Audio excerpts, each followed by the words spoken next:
Hey, Eric. Yeah, John. Am I echoing? I don't hear an echo. Okay, just checking.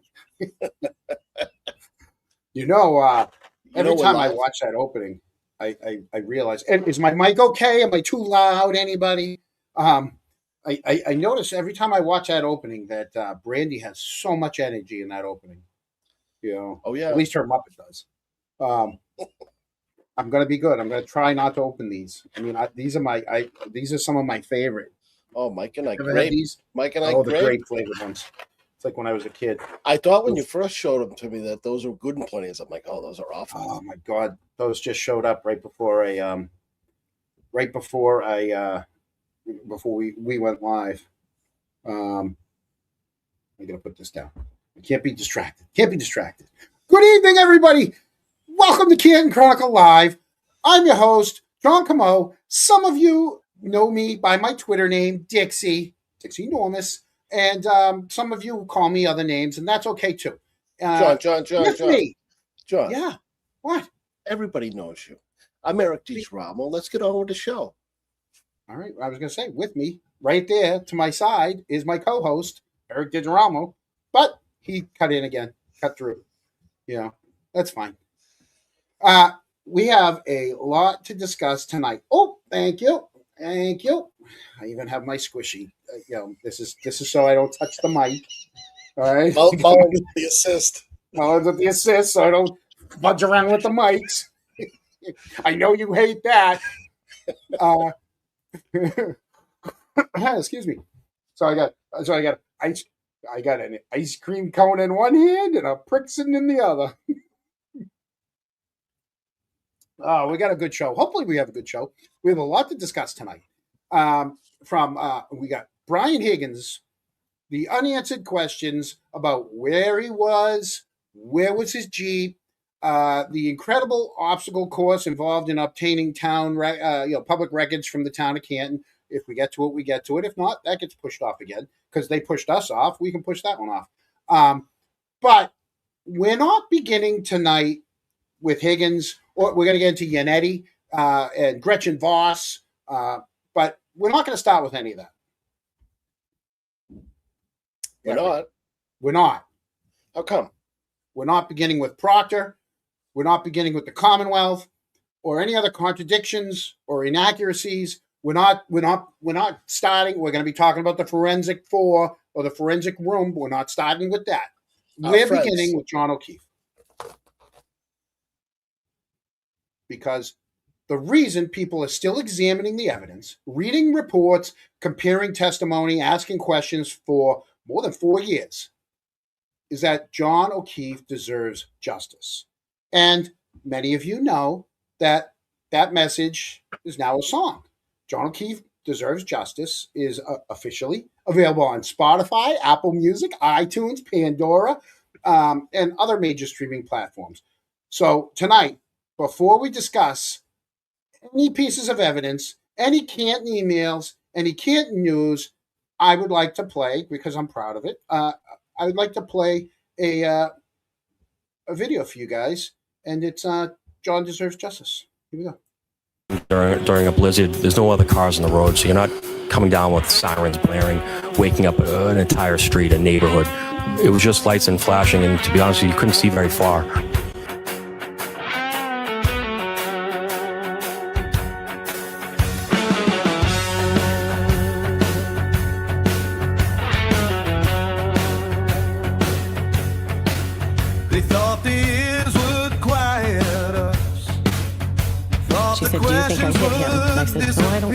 Hit him? What are you talking about? Let's just go find him. Would you want to look around the area? Do you consider using a rake or a shovel? You can bury facts beneath the snow. You can twist what people saw. The truth has got a heavy wheel, and justice is the law. We got a long line for O'Keefe tonight. Rolling through Canton with the truth inside. Karen walked free, so the question rolls on. Who had the means when John was gone?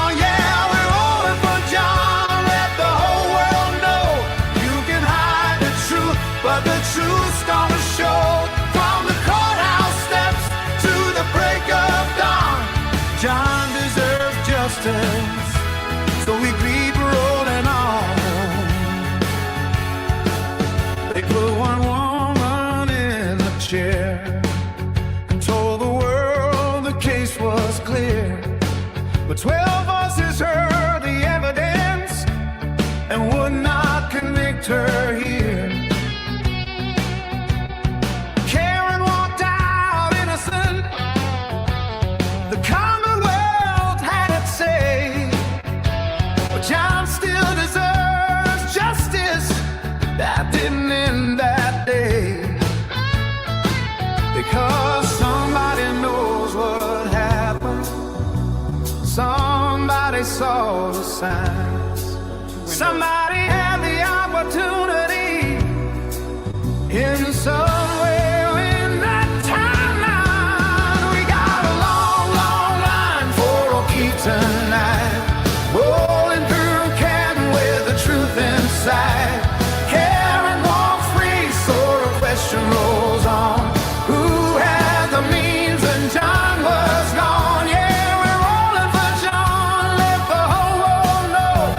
You can hide the truth, but the truth's gonna show. From the courthouse steps to the break of dawn, John deserves justice, so we keep rolling on. He was not at the house when John was there. Look at everyone who was present, every person who came and went, who had access, who had a reason, who knew more than what they said, who made a cause before the sunrise, who gathered once the news was known, who changed the detail, lost the message, or somehow never checked their phone. Don't pick the answer, then shape the facts. Don't force the pieces where they don't belong. Follow the evidence wherever it leads. John has waited far too long. We got a long, long line for keep tonight. Headlights burning and the truth inside. Hair walk free, so the question rolls on. Who had the means when John was gone? Yeah, we're rolling for John. Let the whole world know. You can hide the truth, but the truth's gonna show. One loud voice and a battle song. John deserves justice, so we keep rolling. Keep it rolling. Keep it rolling. Keep it rolling until the truth is known. Keep it rolling. Keep it rolling. Keep it rolling. The truth may take the long way home, but we'll keep rolling.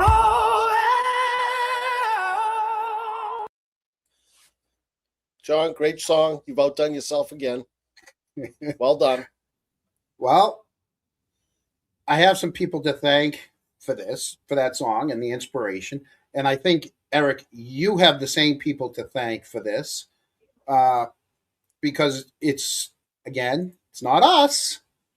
It's the 10,000 people that are now Krunks. So I would like to thank you to everyone that has come on board, whether you like us or not, and you're on board. You're on this train until our wheels fall off. So I do want to thank everybody that is now a subscriber to the YouTube channel. We hit 10,000, Eric. We couldn't do it without the Kronks, John. We couldn't do it without you people watching us. So thank you. Thank you from the bottom of my heart. That's why we do it almost every Sunday. You know, I could be out riding my motorcycle. I said that a number of weeks ago, Eric, didn't I? I said, we're going to go to less shows because I want to ride my motorcycle. And instead, I'm here for you guys. So we're here for you guys. Well, the news and the information just keeps coming. Just keeps rolling. you know. Just keeps rolling. I want to put this out there that song does not claim that Karen Reed's acquittal delivered justice for John. We all know it didn't deliver any kind of justice for John. But it's there to remind everyone that Karen walked free, and the question of what happened to John didn't disappear with that. John deserves the truth. John deserves accountability. John O'Keefe deserves justice. And that's going to bring us to everything that we're going to go into tonight. So there's a couple of quick things that I want to get to, and then we'll get to the meat of it. Real quickly, Massachusetts. So over the past week, this is the news. Massachusetts Police Colonel Jeffrey Noble said that every case that Michael Proctor worked on should be reviewed, potentially involving hundreds, if not thousands, of cases. The state police are reportedly working with district attorneys on the continuing review. And for years, the defenders of the investigation argued to us Proctor's conduct was offensive, but it didn't affect the evidence. And now you have the head of the state police who's saying that his work warrants a review on a potentially massive scale. Mm-hmm. What do you think about that, Eric? Well, you know, I never thought that this was the first time that we've really seen this kind of, and I'm going to call it corruption. And you know, it seems to me like they were just getting good at it, but they ran into the wrong person, and that person had the means to fight. Right. Yep. They ran up And against the wrong person. the will to fight. Yeah. Both. She had the means. She had the means, and she had the access to multiple, more than two, about 4 or 5 really good attorneys. July 14th, Jen, Matt McCabe, Brian, Nicole Albert, Chris Albert, also known as the House defendants, they were in federal court. They were seeking a dismissal of Karen Reed's civil lawsuit. Brian Higgins is also a defendant, but he wasn't there. Their attorney characterized the lawsuit as retaliation against witnesses, while Karen Reed alleges that the defendants participated in a conspiracy to frame her and violate her civil rights. Obviously, the judge took the matter under advisement, and we'll get a ruling later. So that went on.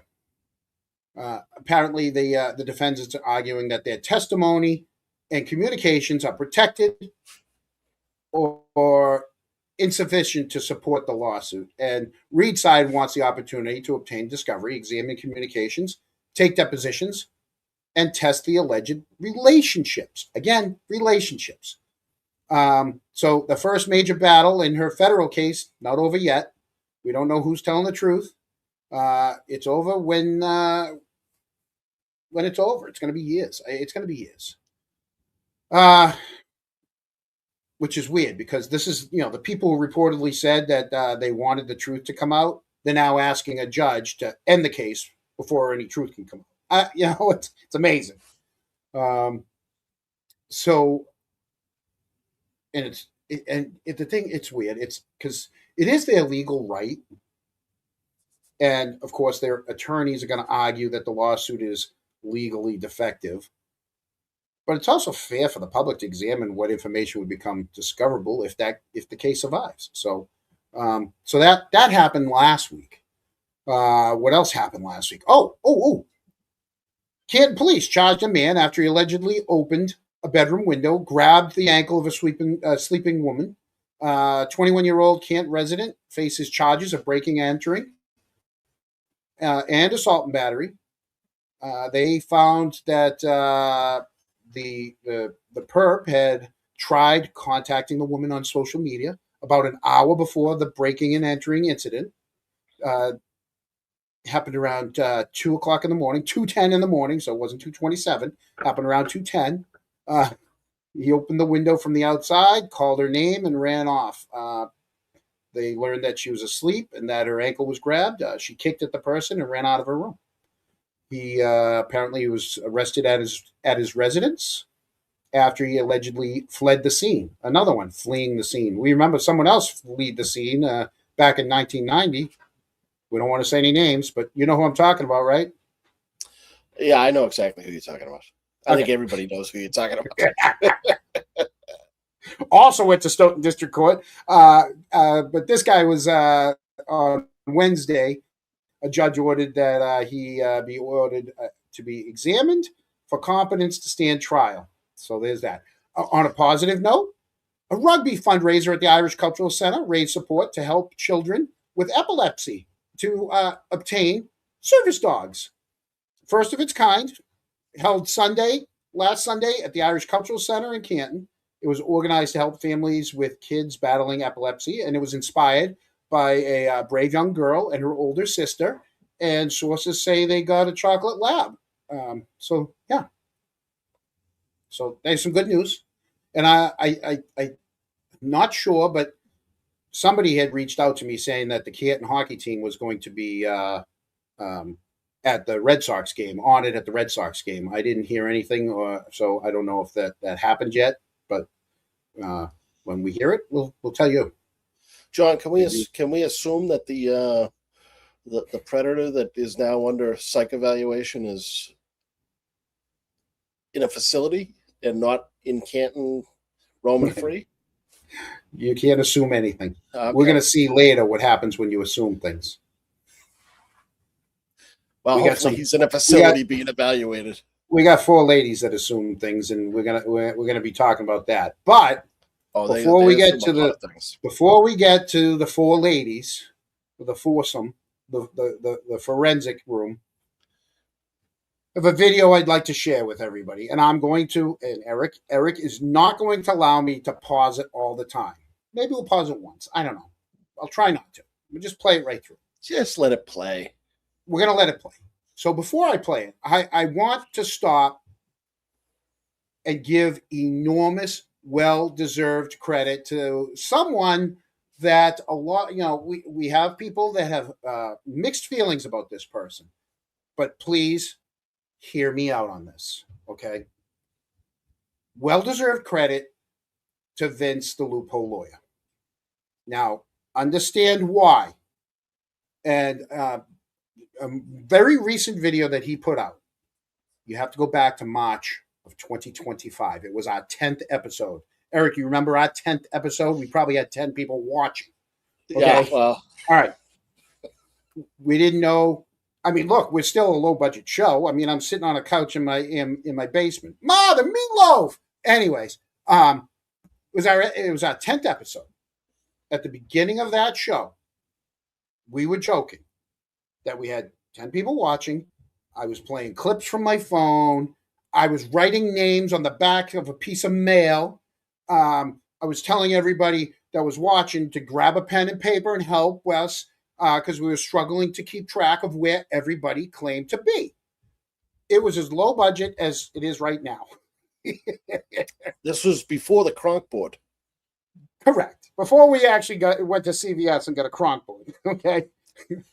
But what we were doing is, remember that 10th episode, we were going witness by witness through the testimony of the people connected to 34 Fairview, who arrived first, who was at the table, who was near the kitchen, who went to the family room, who looked through the window, who was standing, who was sitting, who went outside, who came back in.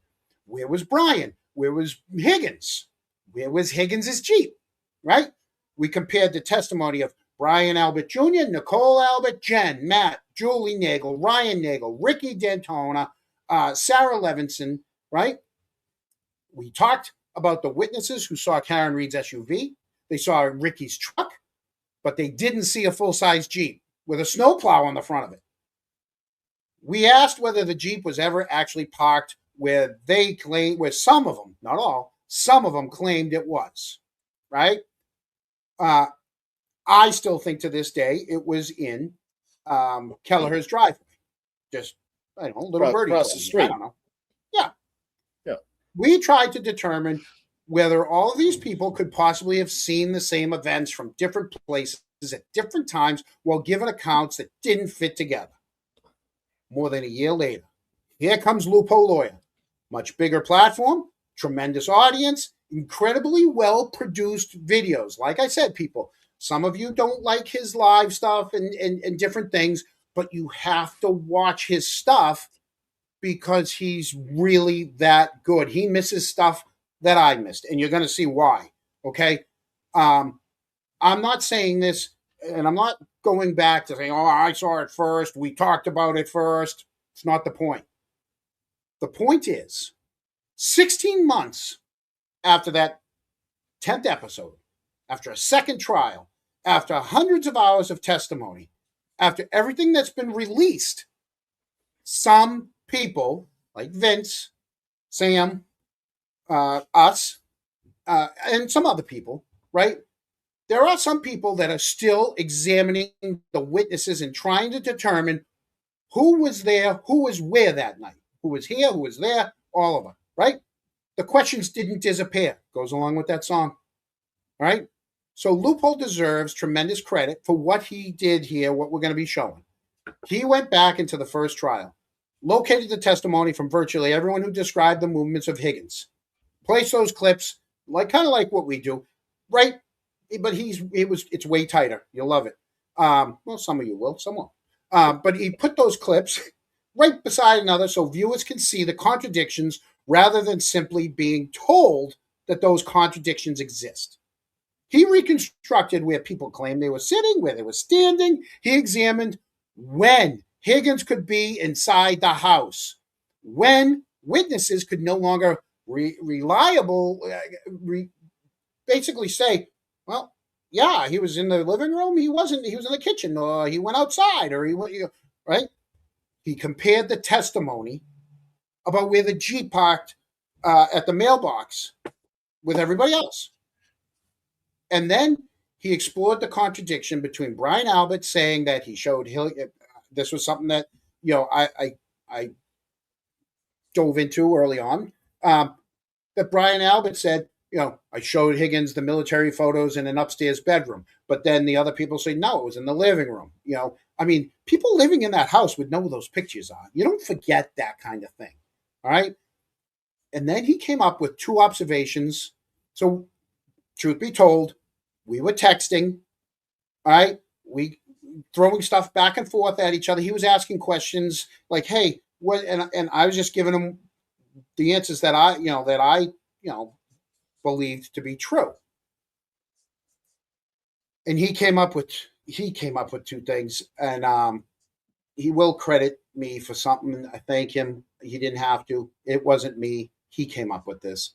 But the big one is Yuri Buchnick's handwritten parking diagram. Remember, 4 days. It was only 4 days after that Higgins was interviewed with Yuri. And Yuri puts potentially along where he starts the question. But then we see in trial, he knew exactly where it was. How do you go from potentially to knowing exactly? The second statement was that one of the girls got picked up. I don't know anyone who's talked about one of the girls getting picked up, even though Julie Nagel testified she went outside, spoke with her brother, and then came back. So what does that mean? So we're going to play this because Loophole Lawyer takes those two observations, combines them with the testimony, and he developed a much broader examination of whether Higgins was actually inside or outside during that critical window. And like I said, I appreciate that he credited Canton Chronicle and me for bringing those to his attention. I think he got it on his own. We were just texting back and forth. But he did, and I thank him for that. It speaks volumes about his character privately and his integrity. And that, why I'm saying this, that's what collaboration in this community should look like. A small local channel like us, we see one little thing. A bigger channel, a legal commentator, recognizes the significance in something we said, and he connects it with another piece.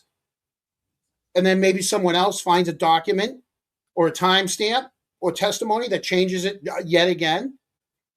It should be about getting closer to the truth, finding what happened to John O'Keefe, right? That's what everybody should be doing. Should be fighting with each other. But if people want to fight with each other, they fight with each other. I don't care.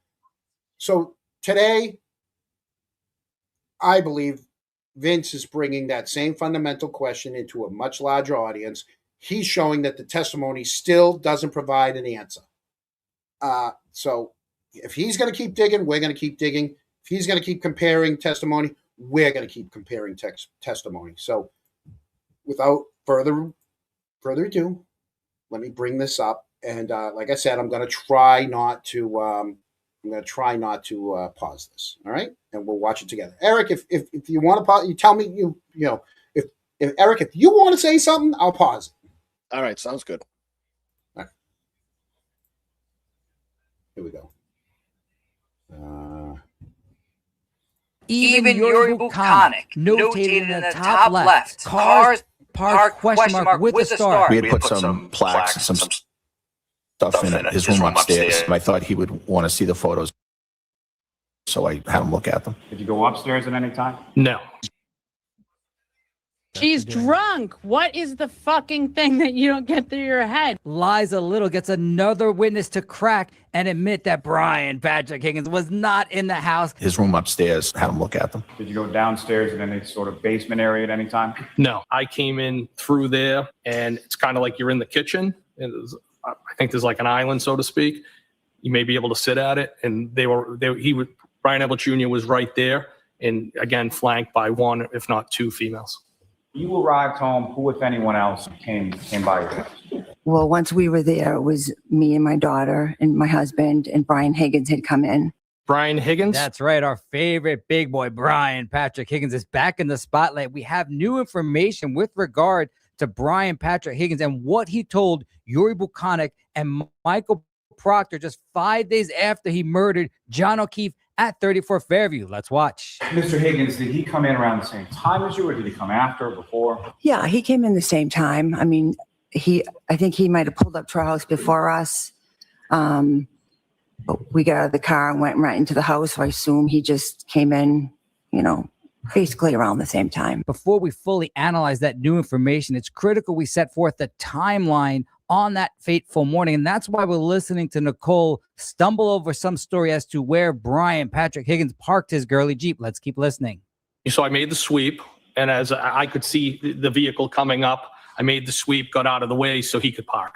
Looks like our big boy has one major problem. We have video from the Canton Library, and there's clearly absolutely no snow to sweep at all. So we had parked in the driveway around the time that you're parking on the street? Yes. So I came through what I would call like a breezeway door. So there's a front door to the residence.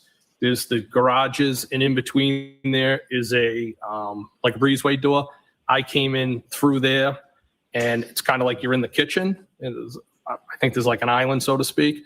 You may be able to sit at it. I think there's an island, so to speak. You may be able to sit at it. We now learn from Samantha Benigno and Sergio De Niro. These words are so critical. And when you hear Higgy Bear say, you may be able to sit at it. You may be able to sit at it. It's hilarious, and it's clearly deceptive. Brian Abbott Jr. was right there, and again, flanked by one, if not two, females.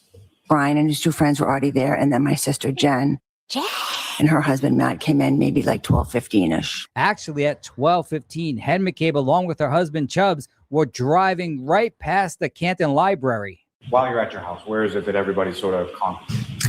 They came in and they sat down at the kitchen table with Brian and his two friends, and then I believe my daughter Caitlin was sitting at the table as well. On the 3rd of February 2022, at approximately 3:45 p.m., Trooper Proctor and I traveled for a pre-scheduled interview with Brian Higgins. Brian Higgins? 4 days later, Yuri Buconic and Michael Proctor met with Brian Patrick Higgins at his attorney's house. The only person out of the 10 potential people that could have killed John O'Keefe that retained a lawyer within 4 days was Brian Patrick Higgins. And luckily for us, we not only have the report, we have the handwritten notes from Yuri Buconic, and they are so telling. Let's keep listening. Through our investigation into the death of John O'Keefe, Brian had been identified as a witness present with the group of friends at Waterfall Bar and Grill on the 28th of January, 2022.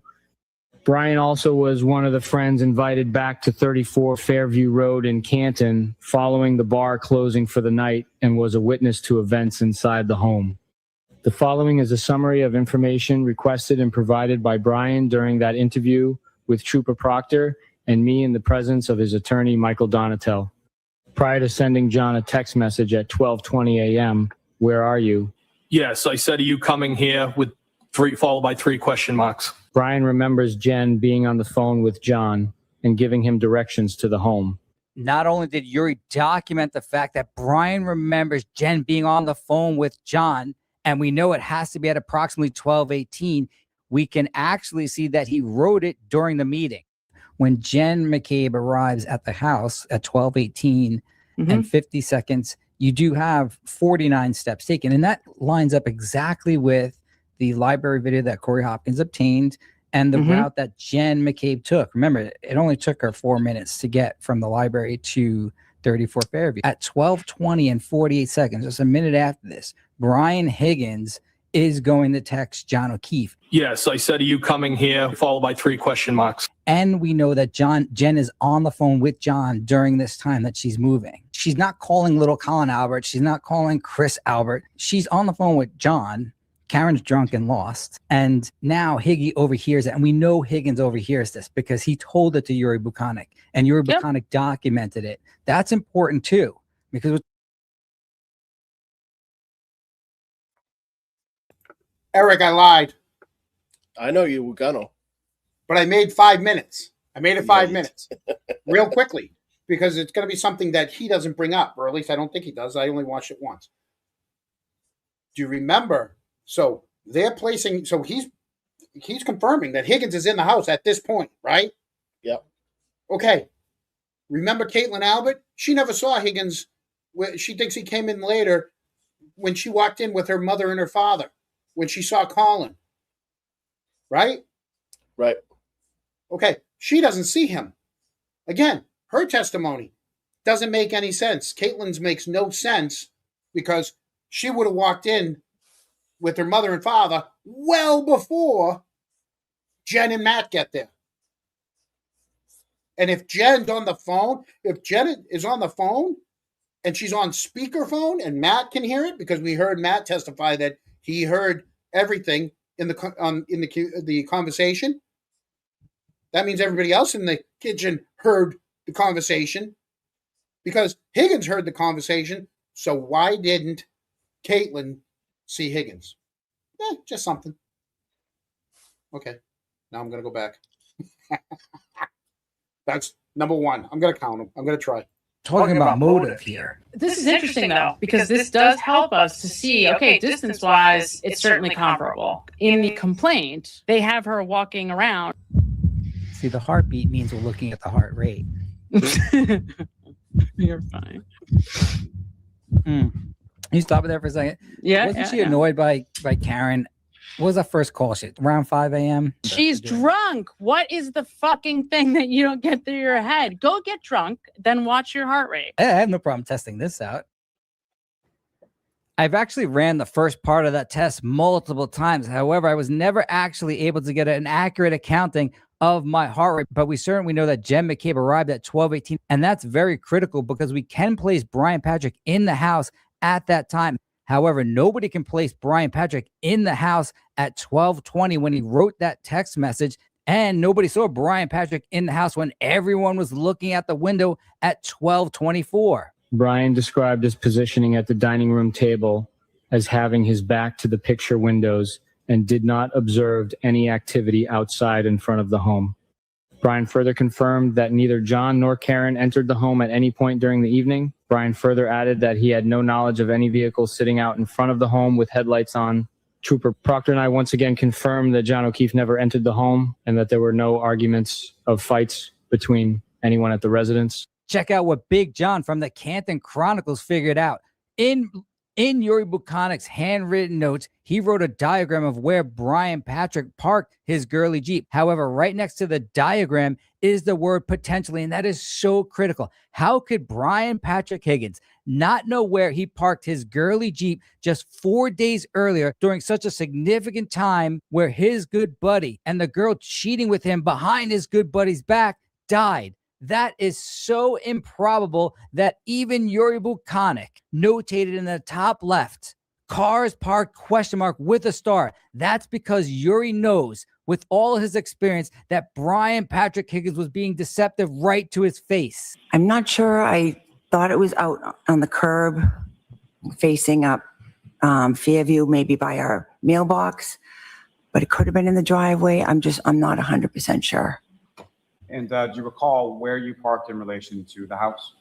I do, by the mailbox. What a miracle. Unable to conclusively tell Yuri Buchanan and Michael Proctor where he parked his girly Jeep, over a year later, Brian Patrick Higgins, under oath, conclusively and affirmatively stated his girly Jeep was definitely parked by the mailbox. Unbelievable. Going from right to left, it was Miss Reed's vehicle, then Higgins's Jeep. His Jeep was in front of the mailbox. Then behind that, was there a space? And then Mr. Nagel's truck, or was the truck right behind the Jeep?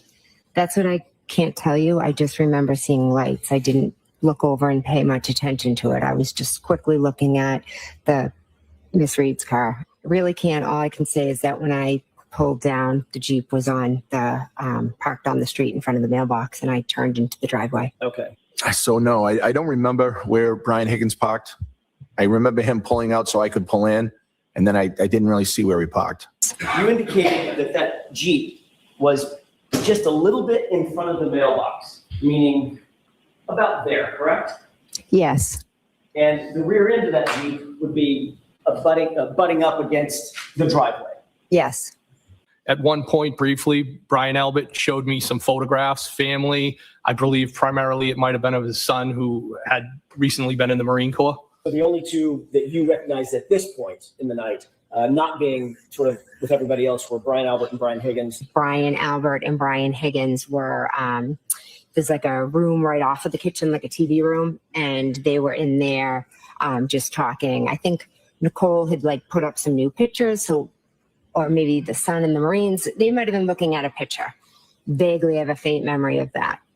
Now, at any point in time over the course of the evening, do you recall anybody from that group of people sort of going anywhere else in the house that you saw? Not that I remember. Listening to the testimony of the people that were in the house on that fateful morning is frustrating. And I understand why Samantha goes nuts when she hears it, because it's mainly deceptive. My son, Jack, who's one of the twins, was in the Marines, or is in the Marines. And we had put some plaques and some stuff in his room upstairs. And Brian Higgins was prior military, as am I. And I thought he would want to see the photos, so I had him look at them. For that entirety of the time that you were there, did you go anywhere else within the home beyond what you've described as far as the kitchen and the living room? No. Did you go upstairs at any time? No. We had put some plaques and some stuff in his room upstairs, and I thought he would want to see the photos, so I had him look at them. Did you go upstairs at any time? No. His room upstairs, had him look at them. Did you go downstairs in any sort of basement area at any time? No. Very, very quickly, 2 minutes, maybe 3 minutes. I think there was another period of time where my dad might have been showing, or maybe my mom or my dad were showing Brian Higgins, like family photos of one of my brothers who's in the Marines. So that would have been in like the family room area, which still is like, there's an open doorway. So it's not like the door was shut or anything. But other than that, we all kind of stayed within that dining room kitchen vicinity. Despite the obvious contradiction between Brian Albert and Brian Higgins with regard to whether or not Higgins was shown Jack's Marine photos upstairs, the more important issue is that Brian Patrick was not identified by anyone else to be in the house between 12:24 and 12:35. Eric. John. Pause number 2. Well, you're chewing. Let me just say something regarding something that I noticed. Higgins texted John with 3 question marks. Are you coming here? Now, it's one thing to put 1 and to say, just ask him a question. But if you're putting 3, there's a little extra oomph to. You mean emphasis? Get your ass. You better get your ass over here. Are you coming here? Right. Yet when he's sitting at the table, he keeps his back to the windows where you can see out to see if he's going to show up. Right. And he never really, for somebody that was so intent on making sure he got there, he wasn't looking. wasn't paying attention. Uh, Everybody else was. Right on. Perfect. You know what? I didn't even get that. Kudos to you. How about this one?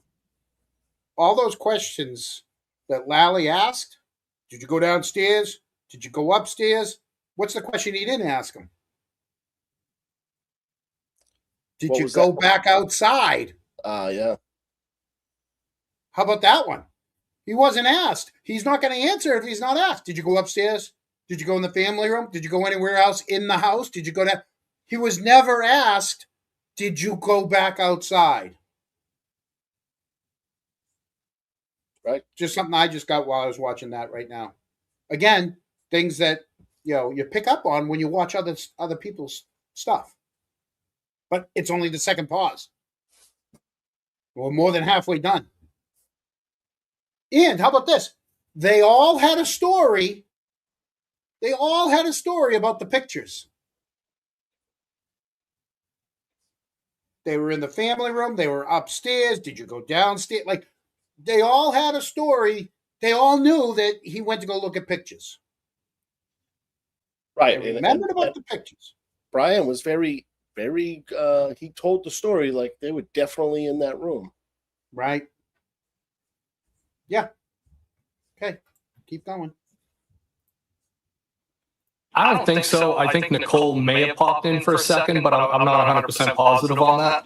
And Brian, Albert and Brian Higgins were in the, I guess you call it the TV room. They were just standing and talking. I know at one point, my husband and his friend Brian were in our family room. We had put some plaques and some stuff in his room upstairs, and I thought he would want to see the photos. So I kind of went in there and was talking to them. We had some shelves on the wall that just had a bunch of pictures, old pictures from our wedding. We had put some plaques and some stuff in his room upstairs, and Brian Higgins was prior military, as am I. It is so cute that Brian Albert thinks that he's so smart that by mentioning the fact that both Higgins and he were in the military will garner sympathy from the jury. Of course it will. However, he's doing it intentionally and he's doing it to distract us from the real issue. And I thought he would want to see the photos, so I had him look at them. When Brian was in the Marines, so we would just kind of look at them, laughing, talking about them. We stood in there for a little bit talking, and then eventually we just moved into the kitchen area where everybody else was.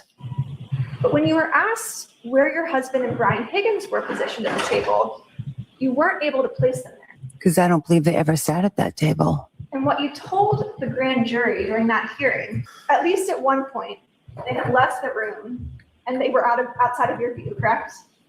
Told the jury that you were cleaning and you weren't sure where they went, correct? Well, initially when I first came in the house and I was doing my thing, I don't remember exactly where.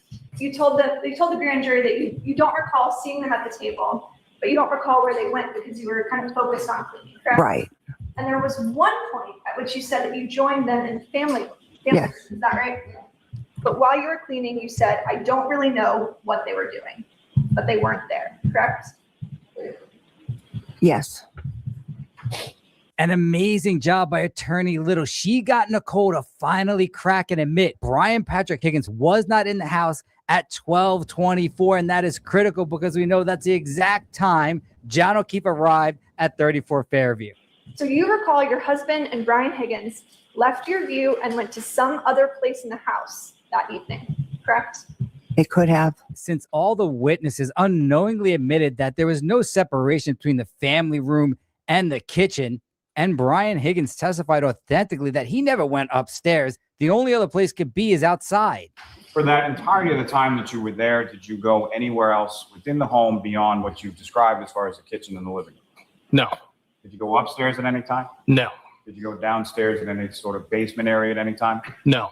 So I walked in through the foyer and then I took a right turn, which leads into like the dining room area. And that's where my brother Brian and two of his friends were just sitting around the dining room table. When I walk in, Caitlin Albert, Brian Albert, Julie Nagel, and Sarah Levinson are all sitting at the kitchen table. My name is Brian Albert Jr., and it's Albert. I work in IT. You were asked specifically at the time that you looked out the window who was there, and you said, I'm not sure if Brian Higgins was there. Yeah. Isn't that correct? Okay, if I said that, yes, because I was not sure. I'm still not sure that if he was there or not. So you're not sure whether Brian Higgins was there when you looked out the window, correct? No, I'm not sure. You have no independent recollection as you sit here today where Mr. Higgins was when you looked out the window, correct? No. Her older brother, Ryan, was coming to pick us up to take us home.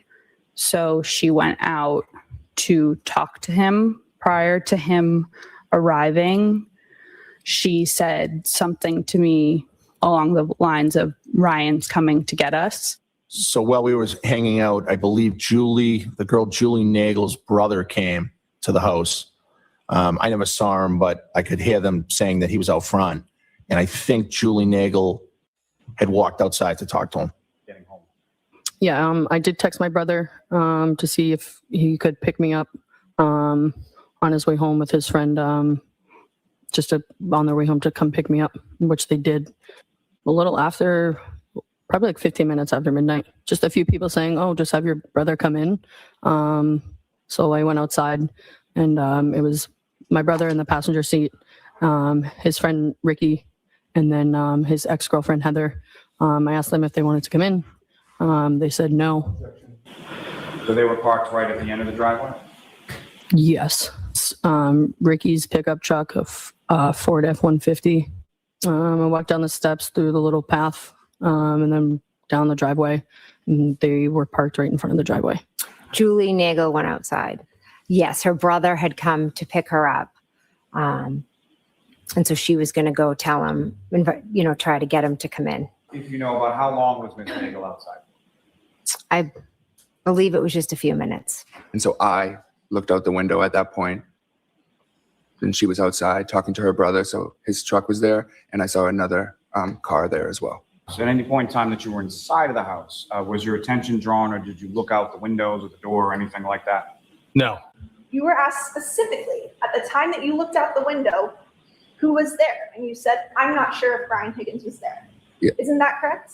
Okay, if I said that, yes, because I was not sure. I'm still not sure that if he was there or not. Liza Little gets another witness to crack and admit that Brian Patrick Higgins was not in the house at 12:24. An amazing job by her. After making that turn onto Fairview, what, if any, vehicles did you observe at that time? There was a vehicle parked in front of me, in front of the house. And where was it in relation to the house that you parked the truck? Right in front of the driveway. And where did Ricky stop the truck in relation to the house? Right in front of the driveway. Right outside the house, probably a little past the mailbox. When you stop in front of the driveway, about how far away from you is the black SUV? Or a car length in front of me, a car length and a half in front of me. And how far behind that SUV would you estimate Ricky pulled the truck in terms of car lengths? 1 car length, 2 car lengths, right on the bumper?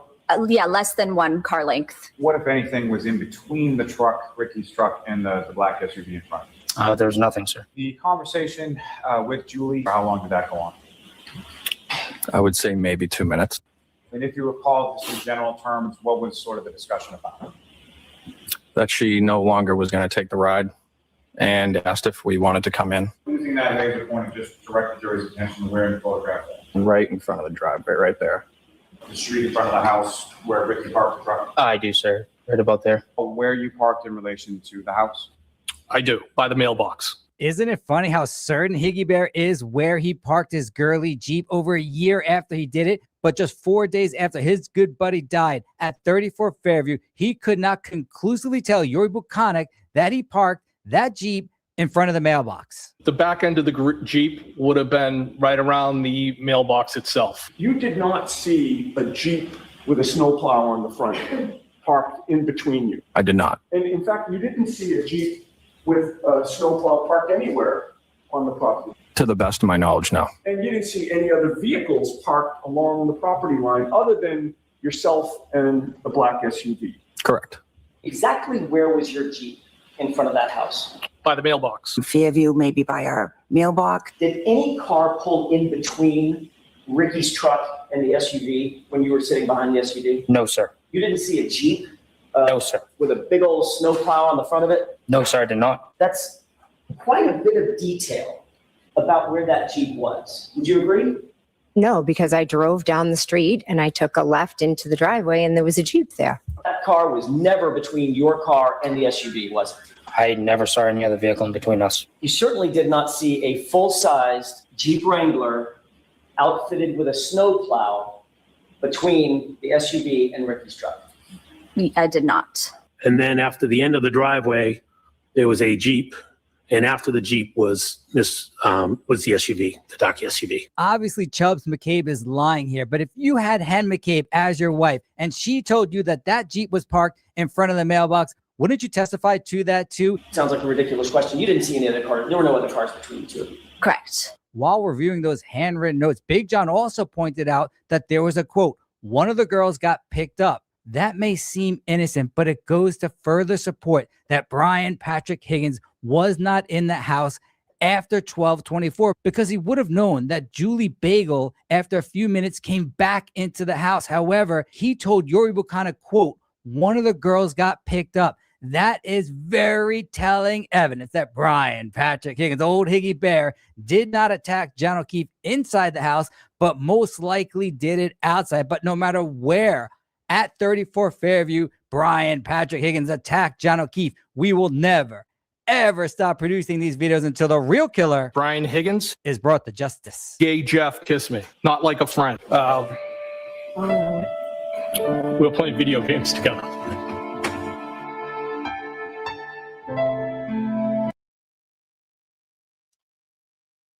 So, John. Yes, Eric. 2 times. That's not bad. Two. That's not bad. Not bad. So there's kind of a common denominator to this. You got everybody inside the house saying that they saw the Jeep with the mailbox. Not everybody.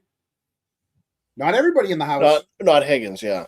Because Higgins was outside. Everybody who spoke about the vehicle being there was in the Jen, house. Matt, Coco, and Brian. Right. Caitlin They were in the house. Caitlin didn't see a Jeep. She was in the house. Yeah, Brian Jr. didn't. I understand. My point is, though, the 3 people that never went in the house, that parked behind alleged location of the Jeep, they never saw that Jeep there. Mm-hmm. Seems very, very strange that you could have that split that way. How about the fact that, again, like the way I opened this segment, 4 years later, because hey, Mullins, don't worry. We have 2 things. There is somebody that is in the YouTube community that tells me all the time, pay no attention to the chat. Okay. If I wasn't paying attention to the chat, I wouldn't have known to mute my mic because there was an echoing. Okay. So thank you to the chat telling me I forgot to mute my mic during that second half of Loophole's video. The other thing is we have a troll, which is awesome because it's somebody that is coming from the other side. And I didn't delete their stuff. I hope they don't keep it deleted. But they type like a 12-year-old with that uppercase, lowercase, uppercase, lowercase. I understand. But you know what? If you want to, watching the whack jobs, if you want to come in and argue stuff in the chat, argue it in the chat. If you want to be a dick, be a dick. But you know what? I mean, I don't want everybody to agree. I want to be able to, I want to be able to see someone else's perspective so I know where to research and look so that I can give my perspective. Okay, 4 years later, we just found out that Higgins never knew that Julie Nagel went back inside. Right. We didn't know that. We're just finding that out now. And it's thanks to the people that are doing FOIA requests and that are doing their shows and that they're continuing to ask questions. That's why I was very impressed. Not that he said my name twice. I mean, that's fun. But it's the fact that he's catching things that we missed. Okay. Other people catch stuff, everybody catches things that everybody else misses. That's what this community is supposed to be about. That's why I got into this. So, John, I got a suggestion. Yeah. I think next month we should have 1 month of Love a Troll month. Love a troll. Love a Come troll on month. in. Come on in, troll. Come on in. Yeah. As long as they're not threatening anybody, troll away. I want to thank. I mean, so we did just play that, and we had, he's told me in the past I can use anything of his. He said to save a text as the disclaimer, and I thought it was appropriate for tonight, since last week we were talking about the whole the timeline stuff, and again, every time you go back, you catch little tiny things that we never, for 4 years we didn't catch before. So thank you to Loophole for that. Yeah. So again, here's the questions. Who can place Higgins inside the house when Julie Nagel went outside the house? Eric? Who can place Higgins inside the house? Yeah. They never asked that, did they? They never really asked the question that, Yep. I assume Brian Albert. Maybe Nicole. Why did Brian Albert describe taking Higgins upstairs to see photographs when Higgins said he never went upstairs, and Coco and Caitlin said they were in the family? A lot of things don't make sense with this, John. Okay. Why did Higgins express uncertainty about his parking location 4 days after the event, but he testified with certainty, a year and a half, 2 years later? I thought your memory gets... some people's memory, they claim it gets better as time goes on. Okay. All right. I'm not buying that, but that's what some people claim. Yeah. So I think the uncertainty came directly from all of those witnesses. They weren't watching Higgins. Could it be, here's another question, could it be that Higgins, they weren't watching Higgins? Now, you came up with that question earlier, the 3 question marks. Could they have not known that Higgins was going to go outside? Oh, definitely. Could they have? Remember, Ryan Jr. was sitting at a spot in the table where he was looking out the window, but Higgins said he had his back to the window. And like you said, if you're waiting for someone to come over, why would you keep your back to the window? Why wouldn't you be kind of sideways or looking out the window? And how the heck did Brian Jr. see around Higgins to look out the window? So before we get there, John. Yeah. And it relates. Do you believe that Brian Higgins' Jeep was in front of that mailbox? No, I don't. I honestly believe his Jeep was in Kelleher's driveway. You would say that the 3 witnesses who were in Nagel's truck were telling the truth? Yep, absolutely. Okay. Do you think that if any of them saw Higgins come out of that house, they would have mentioned it to somebody? It depends, because you look at Brian Jr.'s testimony there, and I'll tell you, here's the other one that I love watching. Everybody knows it. I keep saying it week after week. Sam Bonino, she'll tell you right then and there. She's already said it in our chat, right? She's in our chat. She knows what Caitlin's capable of. When you watch Brian Jr. and you watch everything, he's one step away from Tristan. He doesn't know anything. He never saw Brian Higgins. He was kept in his bedroom most of the morning. It's keep him from testifying that he saw anything. Put him in his bedroom, put him at that end of the table. He never saw anyone. As soon as he answered that question about Higgins, he looked down and he was nervous as heck. Sure. Yeah. Yep. So you can't even trust his testimony. And we did it. We did a show on it when we went through his timeline of how he saw things. His timeline didn't match up with anything. Because remember, his timeline is when he first came downstairs, the coffee and donuts were already there. Couldn't have happened that way. Julie didn't get there till 8:30. Right. We already went through I already showed that there was no way that Julie could have been there before he came down the first time, and then they sent him back to his room. And you know what I mean? So they had him know nothing. You were in your room so you saw nothing the night before, and you were in your room all morning. That's what you're gonna say, and that's how you're gonna help us.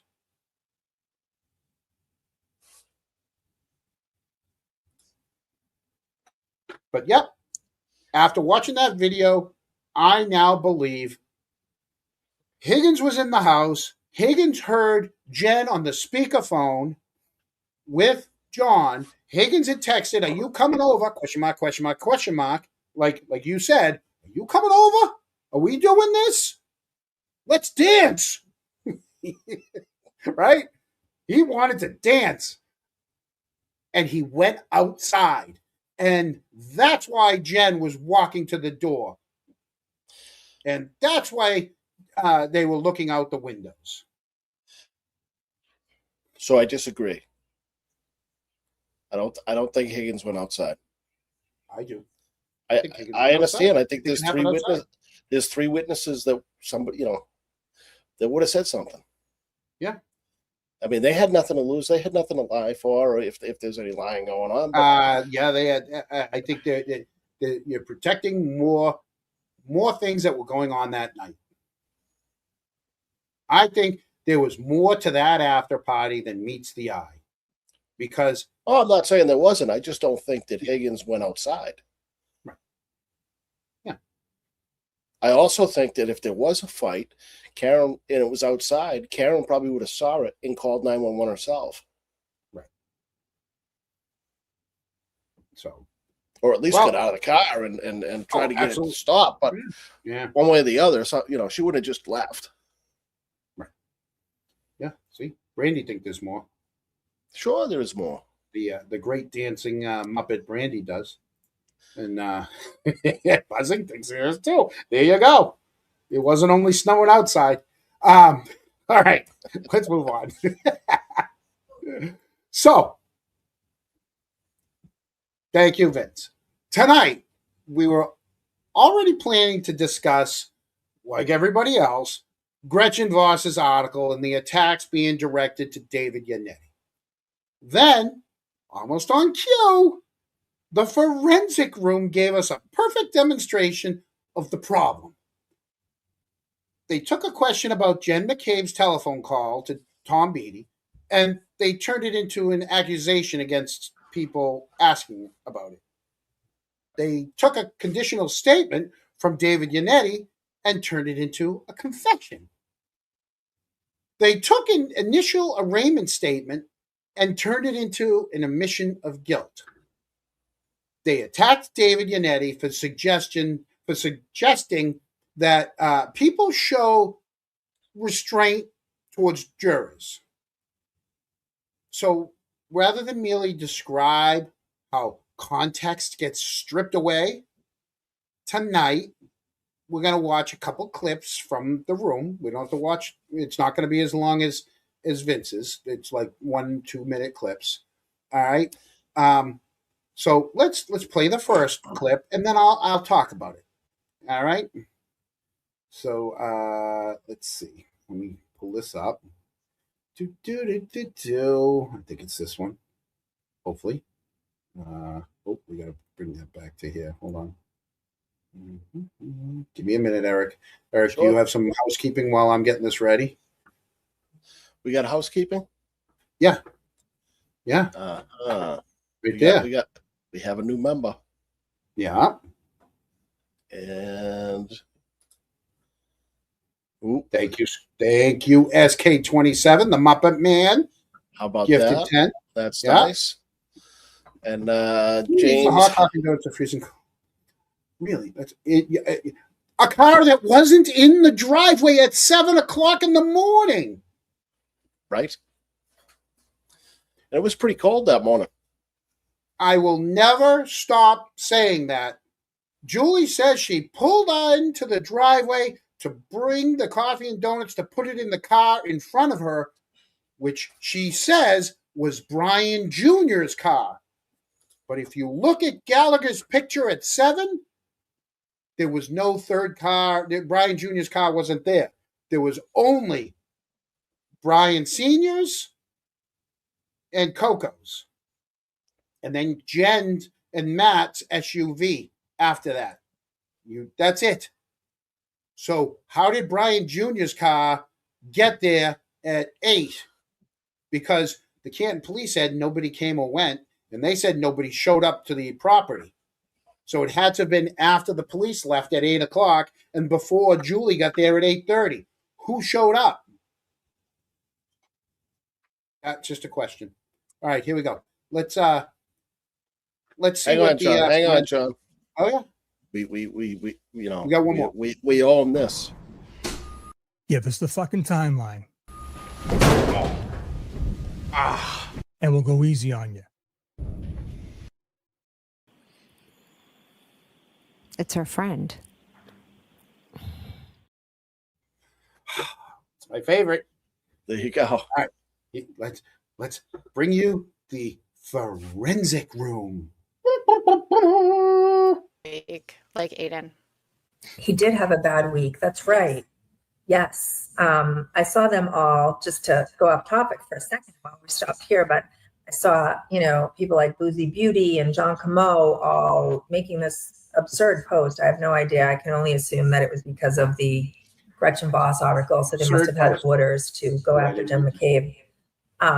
So I saw them both going after Jen with Tom Beattie, who was just arrested this week for beating the shit out of someone, which is just such an FKR thing, isn't it? To be defending someone like that. Yep. He was literally just arrested 48 hours before. Yep. Tom Beattie is the quote unquote confidential informant. Yeah, he's the raspy voice. Yep, he is the raspy voice. Yeah, we have more on him coming up. Awesome. Oh, yeah. Yay. So, yeah.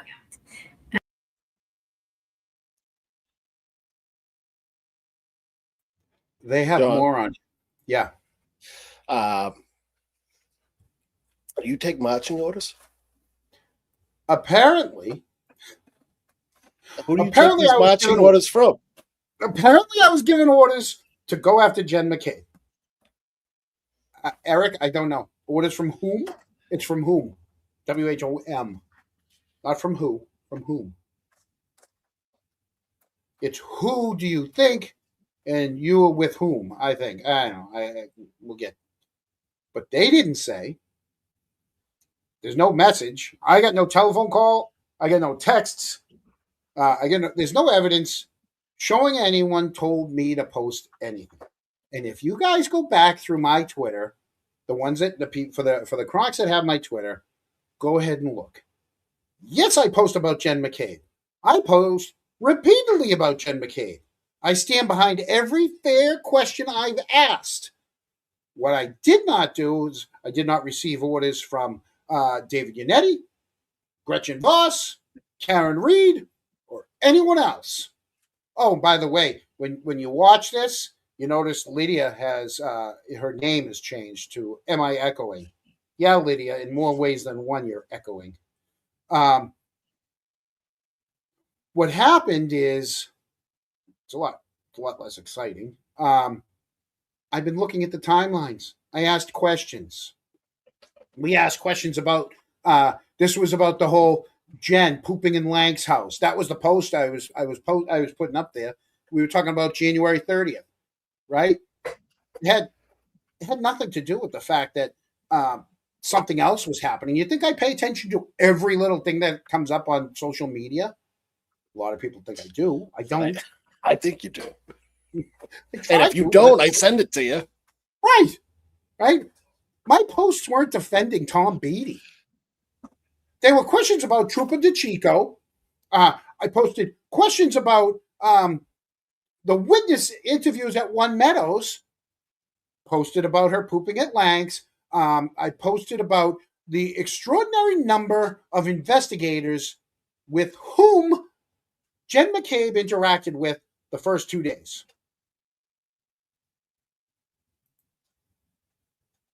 And if you go back and watch the forensic ladies, they begin with, I have no idea. That part's accurate. Okay. You guys have no idea. Okay? No idea. Then she says, I can only assume. Well, we know what happens when you assume. Okay. Because 5 seconds after her assumption was, I had marching orders. Okay. You called the forensic room. That's not forensic analysis. What you're doing is making guesses wearing lab coats, okay? You're the absurd Let's just stuff call it what it is, John. They're spitting out bullshit. Yeah, it is. It's propaganda from the other side. It's propaganda that I don't mind watching, all right? Because for the most part, it's a decent show, even though I hate, I can't say hate, even though I disagree with 90% of what they say. There's probably 10% that I like. Because they have the same problems. You know, if you watch it at the beginning, they have the same problems as us. You know, with getting the mics wrong, or it's me getting the mics wrong, or you muting yourself, or stepping on each other. It's all the same thing. So at least it's honest. It's an honest show by that part. The dishonesty is going to be coming.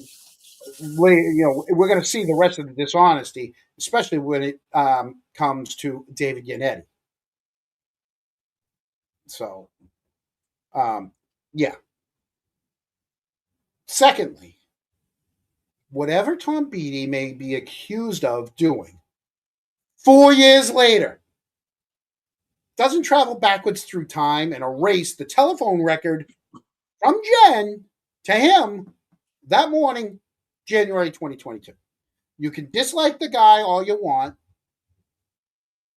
You still can't change the fact that that call happened.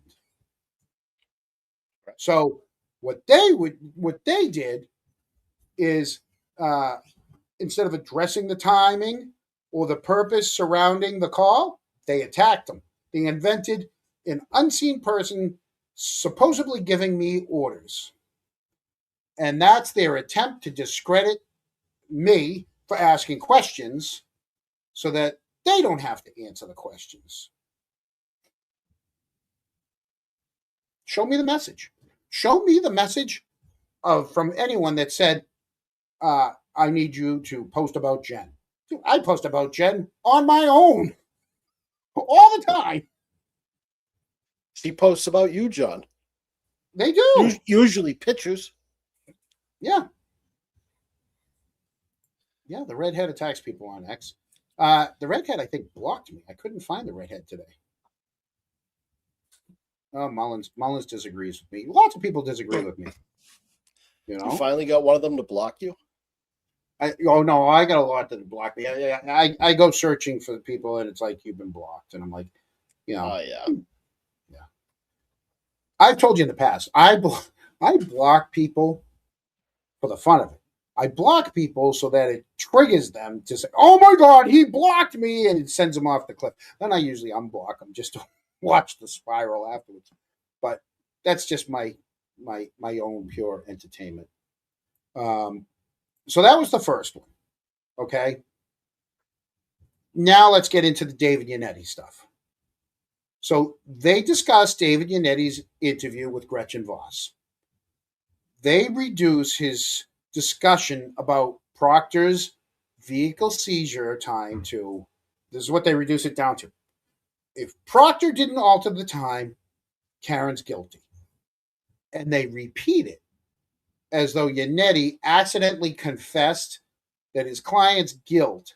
And then they all joke at the end that they would pay money to depose him. So let's pull this one up and watch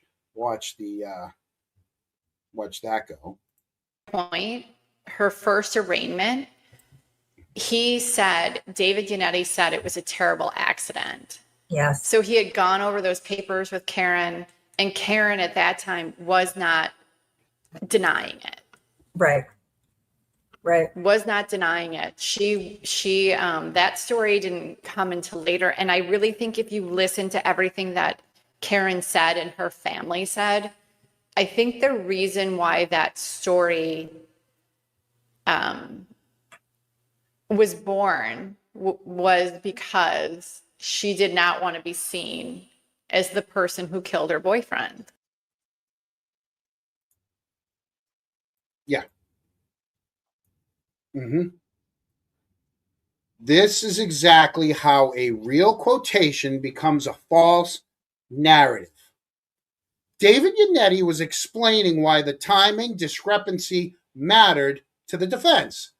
He wasn't stipulating that every other disputed fact was true, or that Proctor was credible, or that Karen Reed was guilty, but they removed the condition from the argument and they presented their interpretation as his admission. Very dangerous what they're doing.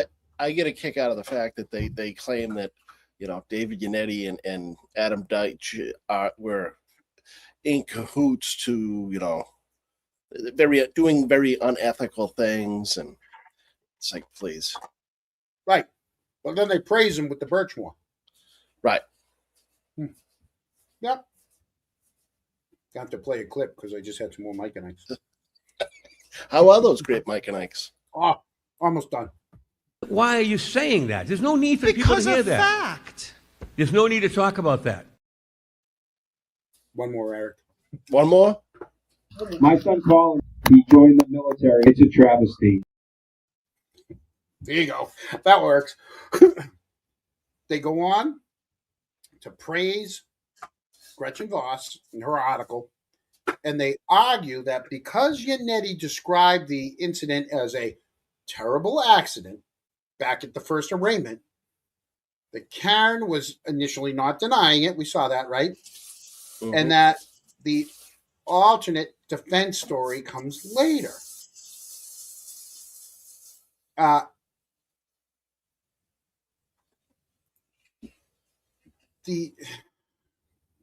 Trying to clear that one off the one we just had. Remove from studio. Here we go. The problem with that is David Yannetti, Karen's attorney, the fact that he was describing the prosecution's allegation as a terrible accident during an initial arraignment is not a sworn confession by a defendant.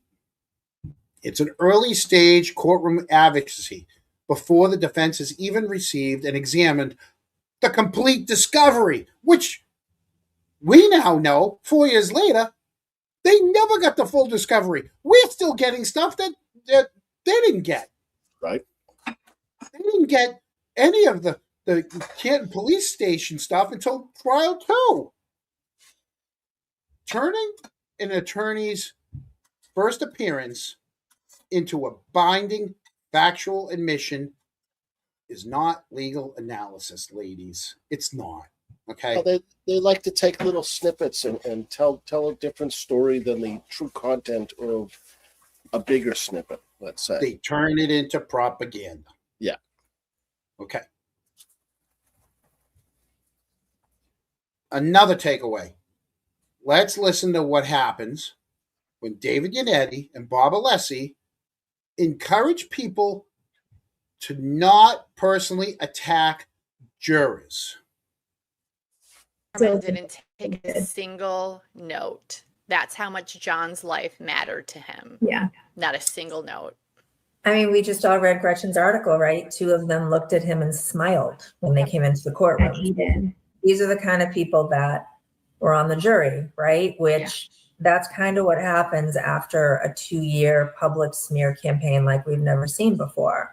Yep. So no one else wants to be on that jury. We all know why. Who normal would want to be on that jury? Look what happened to the foreman in the first jury. He's still talking about him. He did it today when he went over Gretchen's story, saying his name again, saying where he works. So in my opinion, the only people that wanted to be on that jury were people who wanted to talk to TMZ 20 minutes after the case ended. Yeah. Sell their story. I mean, Paula and the foreman, his name, was it Charlie Deloach? They both admitted they lied.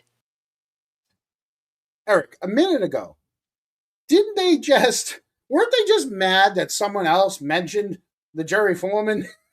Right. Name? And now they give out the other two people's names. They're doing exactly what they were just mad at someone else doing. Yeah, well, you know. Kettle? They're good at this. Jesus Christ. They have 3 pots, 3 kettles, and yeah. And Joe, yeah. You got 3 women up there. 2 out of the 3 have blocked me. For no apparent reason. And only one lives in Massachusetts. And she's definitely blocked me. Yeah. Why won't they block me? I don't understand. It's hardly. I don't make a lot of posts. I might make a few comments here and there, but yeah, I don't really make posts on X. Someone told me the other day that they just don't understand adults blocking each other on social media. It just I don't get it either. There's no need to block. They lied. Yes. Think about that. Think about the fact that the things that these people said afterwards, had they said those things, if she was guilty, she'd have a new trial. Correct. Yeah. Mm-hmm. Yep. So when David Yannetti and Bob Alessi, stand on their soapbox and say you shouldn't criticize a jury, yes, you should. If they did not do their civic duty, which is what this jury did, they did not do their civic duty. They did not do what they pledged to do. Yes, they should be criticized. We will never not criticize ever. After what not when you admit to lie to get on a jury, that you lied to get on a jury. I mean, imagine if we all lied to get on, obviously I don't live there, but let's just say, if we all lied to get on the jury to convict her. Yes. Correct. I mean, and Gretchen pointed it out in her article. Charlie called them suspects. There was nothing in that trial that was mentioned that would have made any of those people suspects.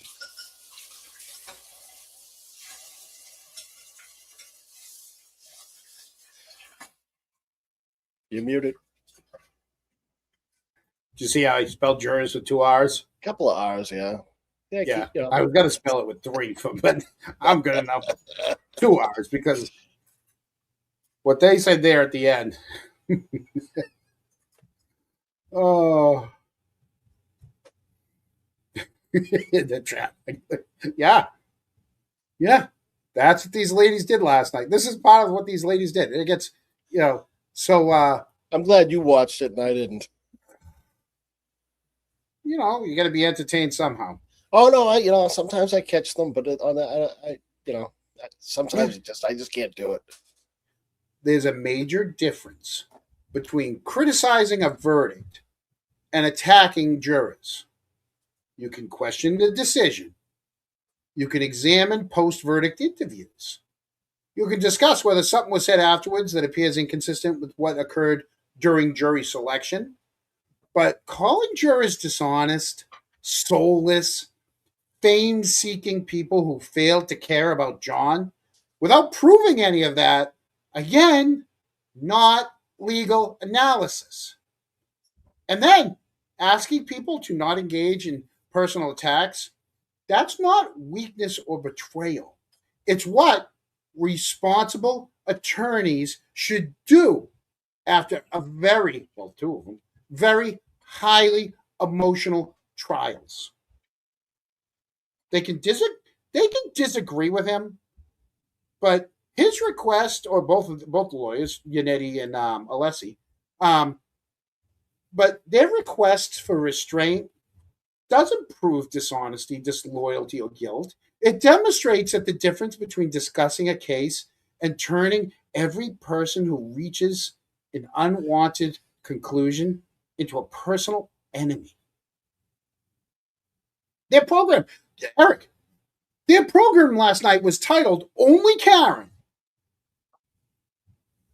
But I watched that, and all I saw was only context. What is this that just fell off my... Oh, my God. My cherry fell off my ice cream. Oh, boy.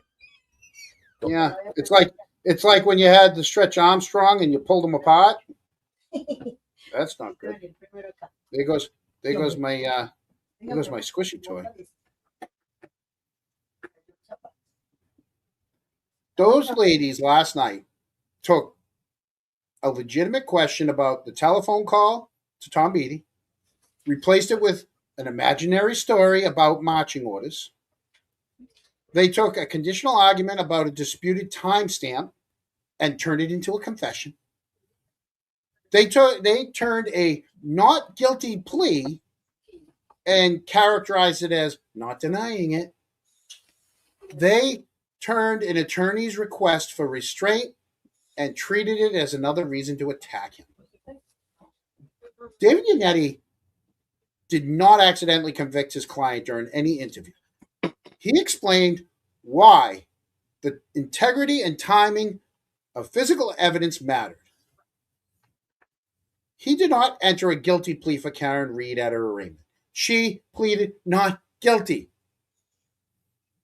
And asking people to not personally destroy jurors, that's not evidence of weakness. I think last night, they did not expose Mr. Yannetti. They exposed what happens when you begin with the verdict and work backwards. You remove the context and you work backwards. The exact same thing they did with the trial. They came up with what they wanted to happen and they worked backwards.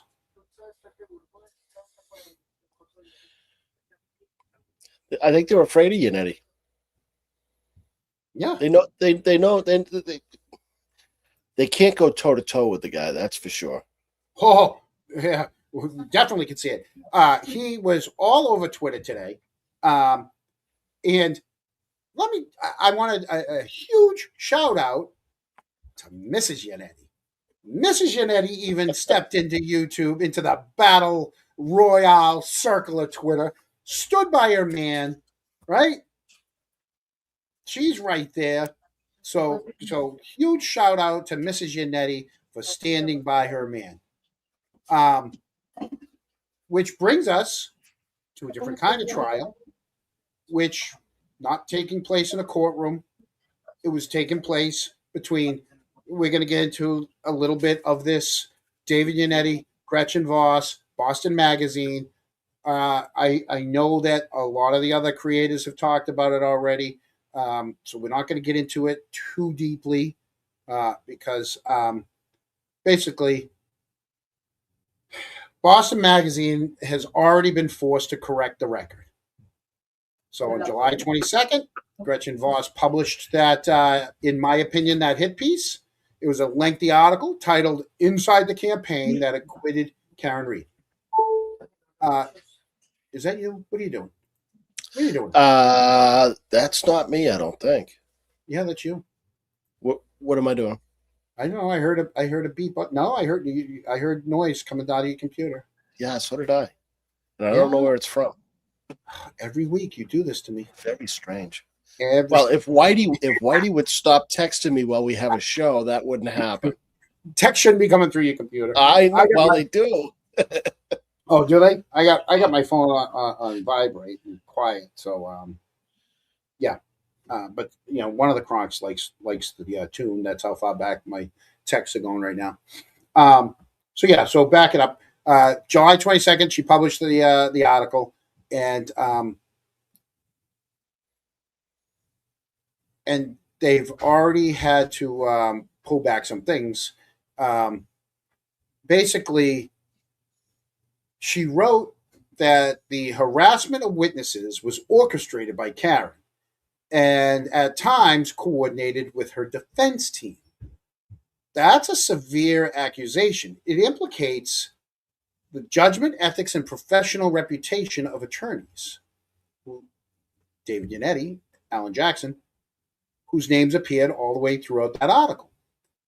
And when a journalist such as Gretchen Voss makes an accusation that serious, every quote that she used to support it has to be accurate, not only in its wording, but in its meaning and context. That's when David Yannetti enters the ring, okay? He publicly challenged Boston Magazine over two specific presentations in that article.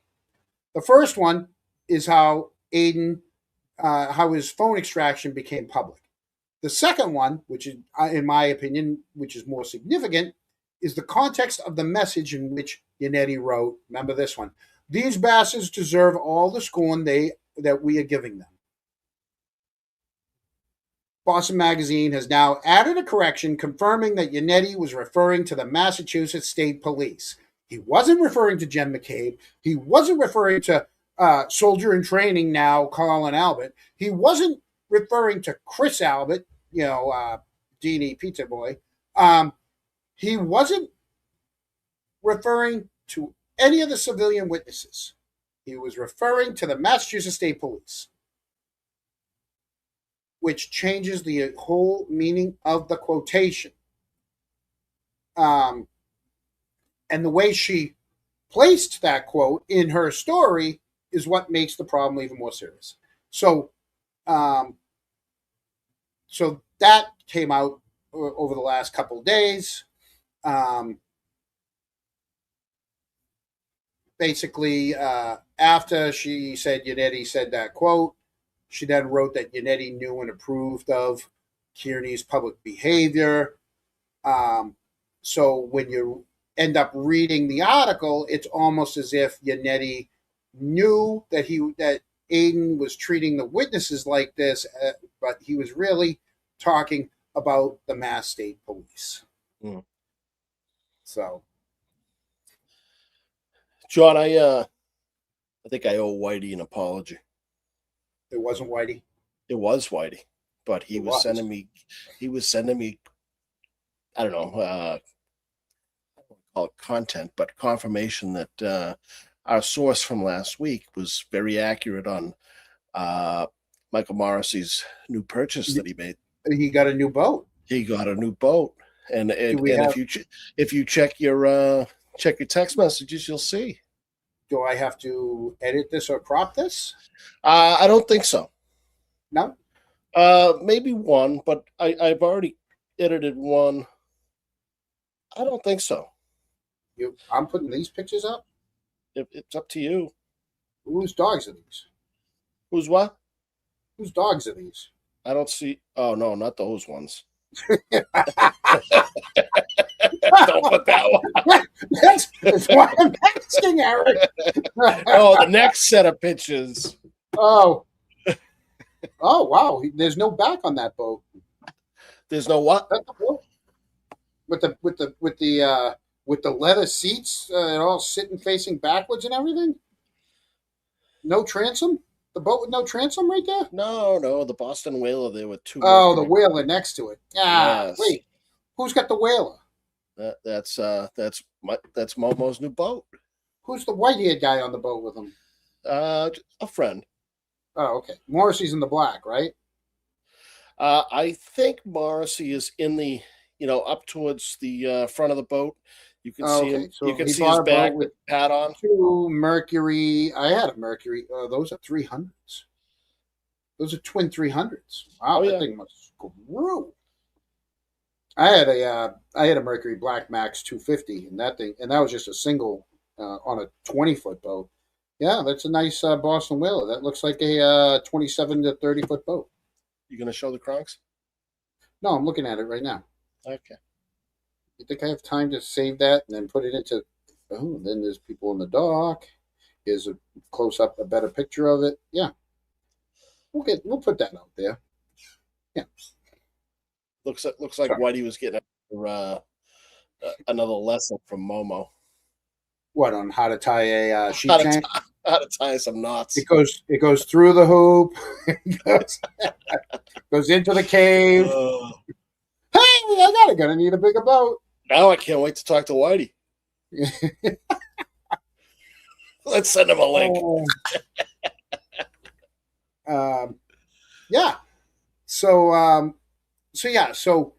David Yannetti went back and forth. He got Gretchen Voss. Well, he got the Globe to retract the things, but the damage now, the damage to Gretchen Voss is huge. It was a knockout. It was a knockout blow. Yep. Yeah, she'll come back from it and write stories, but her credibility is shot. She's got no credibility anymore. I'm sure her editors are going to scrutinize everything from here on out. He said he declined to be interviewed by Gretchen Voss because he didn't trust her to handle his words fairly. Oh, did that come true? He says the article confirmed his concern by using older message in a context that made it appear as though he said something he didn't actually say. And then Boston Magazine's correction gives his whole argument weight. She didn't fabricate the words. That's not the problem. The issue is she used his words in a way that we would interpret them in another way. So she's just douchey. I guess she was just a douchey writer. Remember, she was at all these things. She was at the Rolling Rally because we saw pictures of her at the Rolling Rally. She, all the courthouse stuff. She's like a wolf in sheep's clothing, She must like drama. A lot of them do. Carrie Lama Drama does. She does too. Oh, yeah. So, he went on to say that Gretchen Voss acted with actual malice and exposed the magazine to legal jeopardy. Just wait. If he decides to sue them,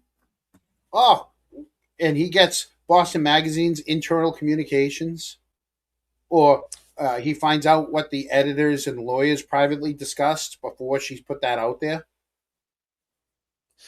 They acted awfully quick as soon as he punched back a little. They took it right down. Because actual malice, I'm not a lawyer, but I do speak to some. It's a specific legal standard. Ordinarily means publishing something with knowledge that it was false or with reckless disregard for whether it was false. Mm-hmm. So, and it got put in print. Yep. So Boston Magazine went out and they changed the online article. I don't know. We'll wait and see what happens with the print magazine. See what happens with a correction if they put a correction out there for the next edition. Yeah. Now, that leads us back to the forensic 4 and 1 Kate Peter. Instead of addressing the corrected quotation, many of the people defending Gretchen Voss, like we just mentioned, immediately changed the subject to Aidan Kearney, saying Kearney lied. They said Kearney released private messages. They accused him of humiliating people. Yeah, well, that's not completely false. They brought up criminal allegations. They brought up a possible recording of Voss. I saw that, but I don't know.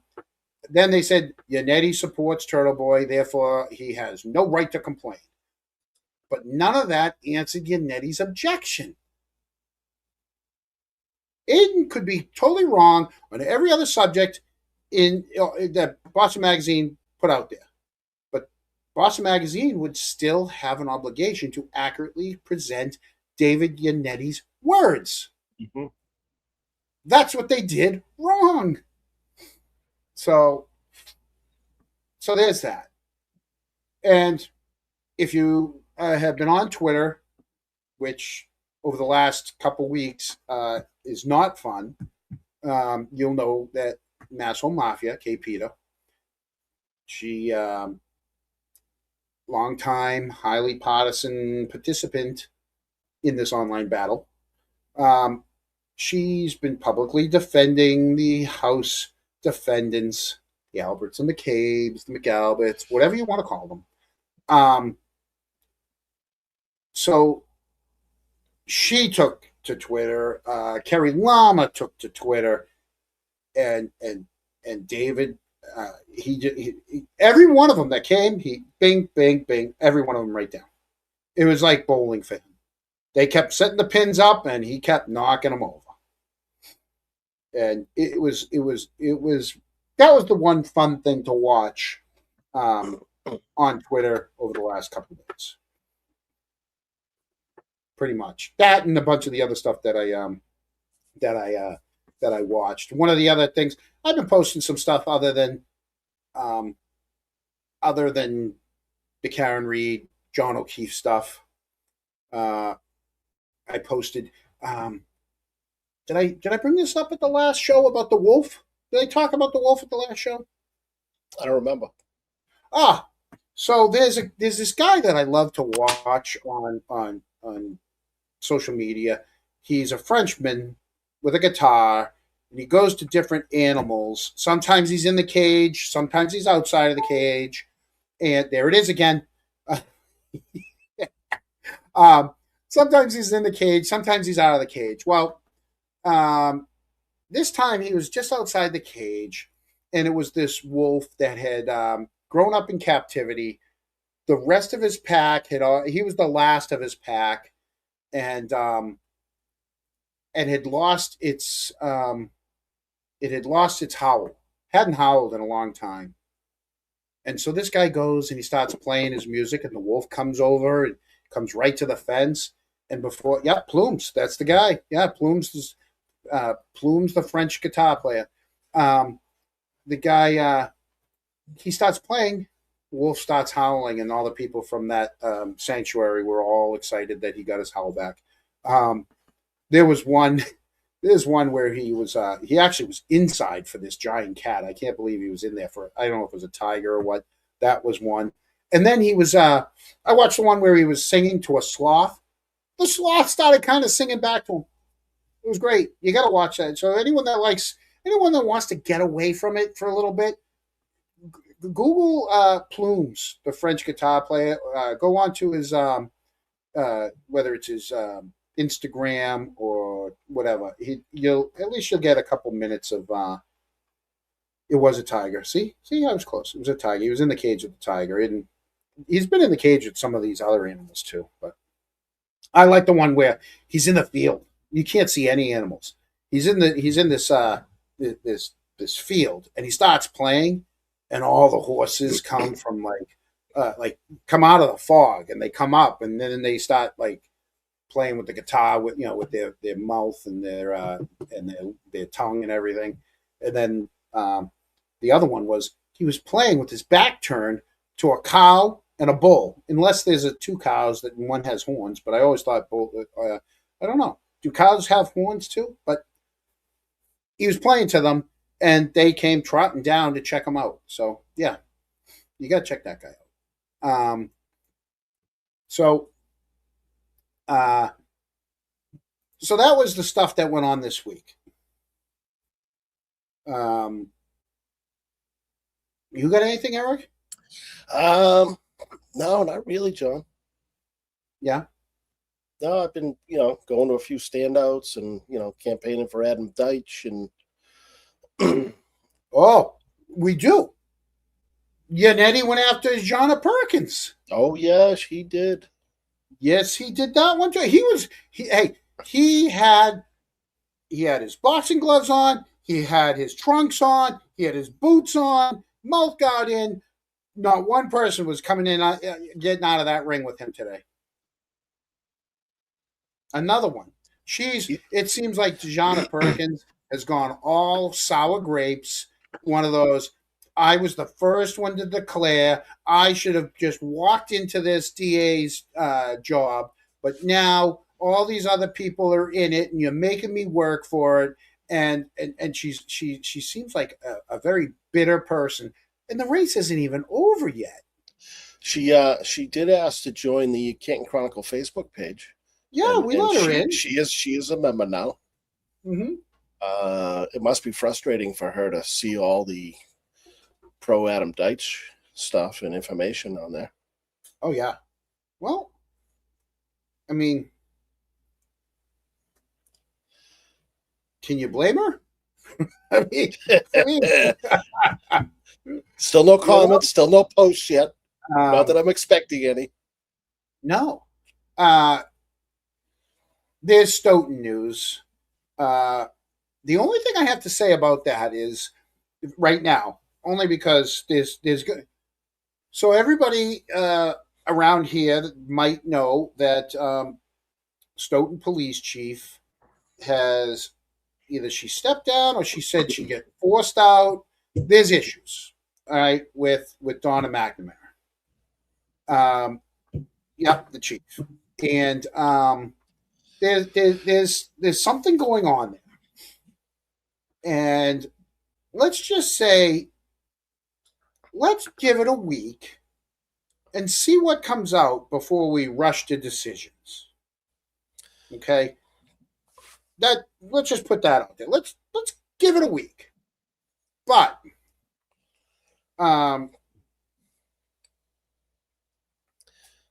the one thing I can say is, I saw the standout in Stoughton Center for her. Right? It was amazing. The amount of people that stood out in Canton Center for their police chief. Where were those people in Canton standing out for their chief, Helena Rafferty, when any of this went down? Didn't have too many vocal supporters, I guess. Where was Rafferty's? Hold on. Thank you. Just it's like I'm flying. Are you counting? No, it's like I'm flying United. The stewardess has just come down through the cockpit. It's like flying first class. Took my warm ones that haven't been opened and swapped them out for some cold ones. It's great. Not one time was there ever a standout for Helena Rafferty. Imagine that. We just saw half of Stoughton Center full of people standing out for Donna McNamara. And like I said, she could be right, she could be wrong. We don't know the story yet. Or, I should say, the public doesn't know the story yet. Okay? Well, it'll always come out. It's just a matter of when and what's the real story. Where's it going to come from? Right. So let's give it a week. In hypothetically speaking, if it comes out that I'm going to give you both sides, okay? Let's say it came out and we find out that she's being forced out for whatever the reason being, whether she was I don't know what's the reason is it because of Sandra Birchmore? I think it's too early to even speculate on what it could be. It's this, do we want to be the ones that put thoughts into people's heads and we don't? No, I don't want to put thoughts. No, I don't. You know what I mean? We really I just don't. want to show you that. Keep your mind open for both sides. Yeah, I think it's definitely way too early to really figure out and fully support one side or the other yet. I want to wait at least a week before I say anything. Because I don't want to put out there something that, without knowing all the facts. Right. But you could do some digging, John. Who like says to I dig. haven't? Who says I haven't? All right. Let's Well- just, I mean, you guys know me well enough that if I talk cryptic, you hate it. But when I talk cryptic, there's something, there's a change in the wind. You know? Well, You never know. obviously, you haven't divulged anything because I'm assuming, as a good journalist, you just haven't kind of come across that second source. Eric, there's a reason why I haven't divulged something else that happened in Canton that everybody was a buzz on. Uh-huh. You know? Hey, hold on a minute. I just need to take this. Hold on. Hey, do you know I'm live? Who's there? You what? I eat my poo. Oh, Jesus Christ. Your lawyer? Huh? Your lawyer? Like, yeah. With their silly little knock-knock jokes. I knew I shouldn't have answered it. I swear to God. I knew I shouldn't have answered it. You know he did it on purpose. Of course. So there was something else that happened in Canton that made the rounds a couple days ago with the Canton Police Department, and I think we should just wait. I mean, we heard about. I mean, everybody's so quick. Everybody wants to be first. Everybody wants to be, well, thank you, Brandy. Actually, that 10,000 isn't for us. That 10,000 is all you guys. Congratulations for you guys making a great community. Because I think that's what this is. It's a Kronk community. And I think, and I thank every one of you for being here. Whether you watch the shows or you don't. Buzzing, call me and I'll tell you later. I'll tell you privately. That's but yeah. So there's a lot of things going on that sometimes let's just wait. Let's just wait this time, and it'll all come out. I'm very confident that these two stories, the Canton story and the Stoughton story, will come up. Hey, is that DJ Gary Titus? Hey, Gary, Friday night, I was at a restaurant, and a woman there was dropping your name because she goes and plays trivia, and she says hi. She was all excited. I went up to play my keno, and she's like, "Is your name John Camo?" I go, "Maybe." I was like, "I don't know," because you never know. You never know what's going to happen. And she goes, "It is." And then she went right into. She's like, put up her phone. She's like, "I'm reading Gretchen Voss thing right now." I'm like, "Oh, there you go." Yeah. So yeah. So Gary, you have a friend that comes from Norton over to your trivia night. So,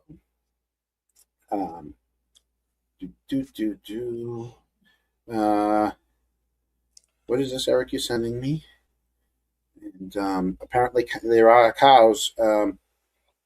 Cows do not have horns, only bulls. So there you go. Only bulls have horns. So when he was playing, and a bull came down and just sat there and listened. Yeah.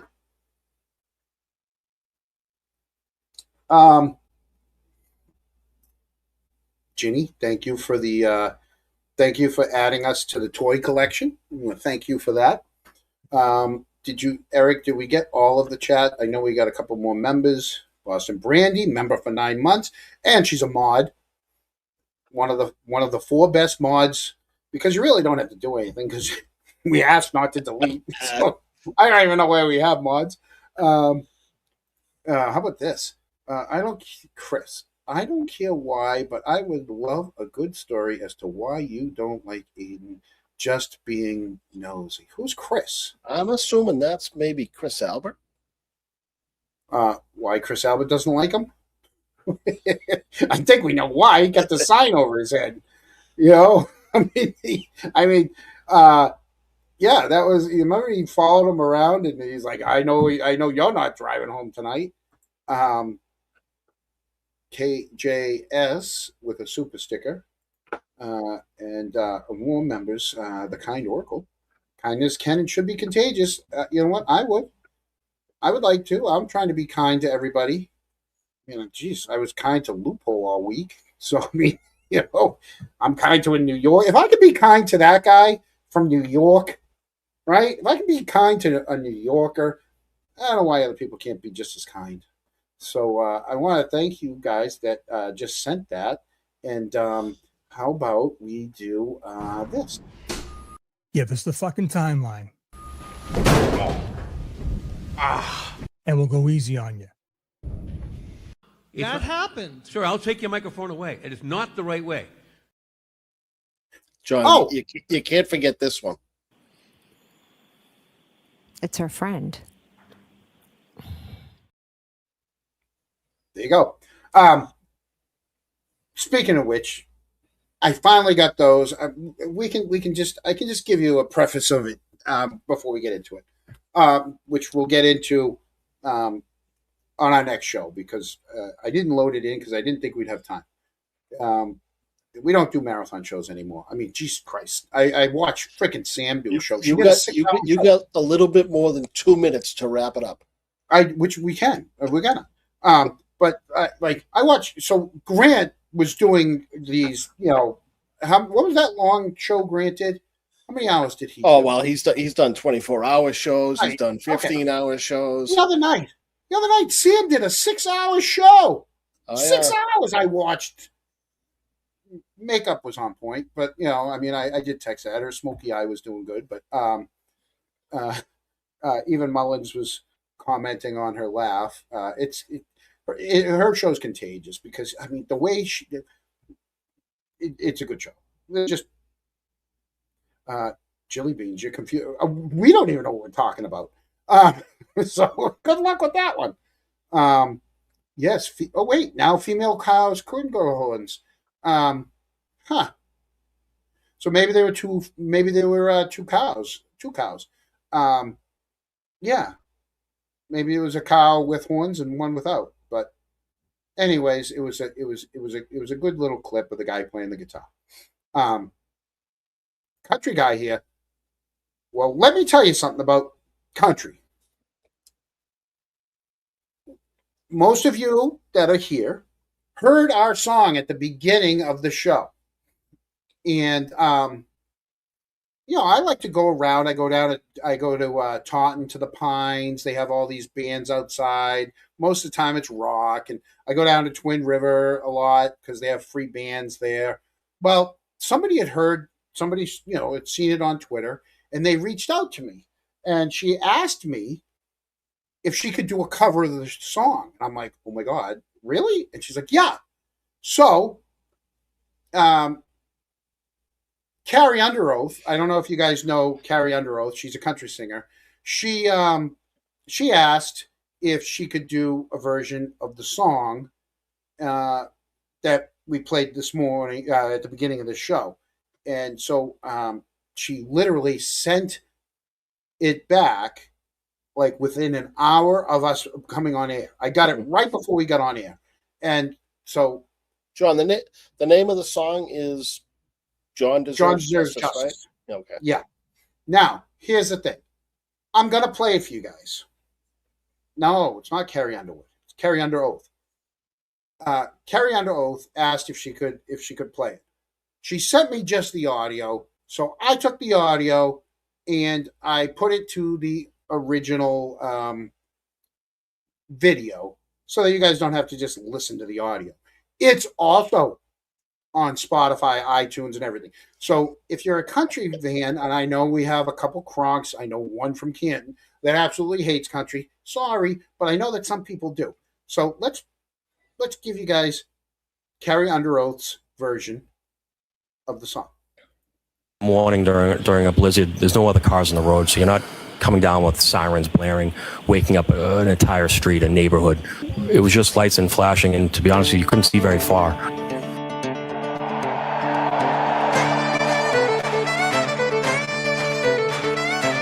They thought the years would quiet us, thought the questions would disappear. But every She said, road do you think leads I back hit him? again. And I said, no, I don't think you hit him. So what really around happened the area, do here? you consider using a rake or a shovel? You can bury facts beneath the snow. You can twist what people saw, but truth has got a heavy wind. If it's written in the report. And justice is the law. You got a long, long night for O'Keefe tonight.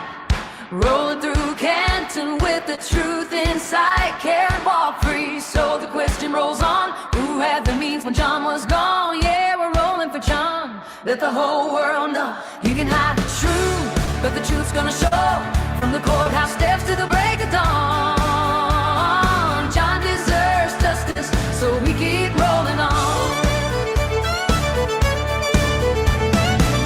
They put one woman in the chair, told the world the case was clear. 12 voices heard the evidence and would not convict her here. Karen walked out innocent, and the Commonwealth had it safe. But John still deserves justice. That didn't end that day, because somebody knows what happened. Somebody saw the signs. Somebody had the opportunity. And somewhere in that timeline, we got a long, long line for O'Keefe tonight.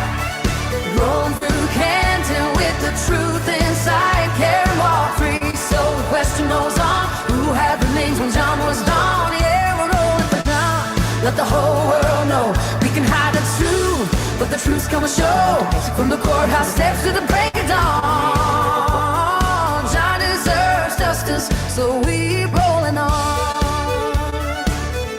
He was not at the house when John was there. Look at everyone who was present,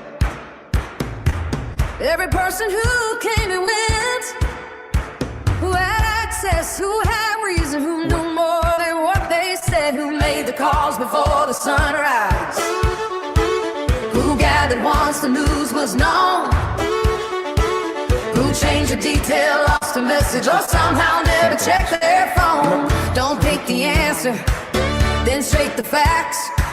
Don't force the pieces where they don't belong. Follow the evidence wherever it leads. John has waited far too long. We got a long, long night for O'Keefe tonight. Headlights burning and the truth inside. Karen walked free, so the question rolls on. Who had the meat for John was gone? Yeah, we're rolling for John. Let the whole world know you can hide the truth, but the truth's gonna show. One loud voice in a battle song. John deserves justice, so we'll keep rolling on. John deserves justice, keep it rolling. John deserves justice, keep it rolling. John deserves justice, keep it rolling. Until the truth is known. Fulfills an administrative obligation. Correct? He later said, John deserves justice, keep it rolling. The truth may take a long way home, but we'll keep rolling on.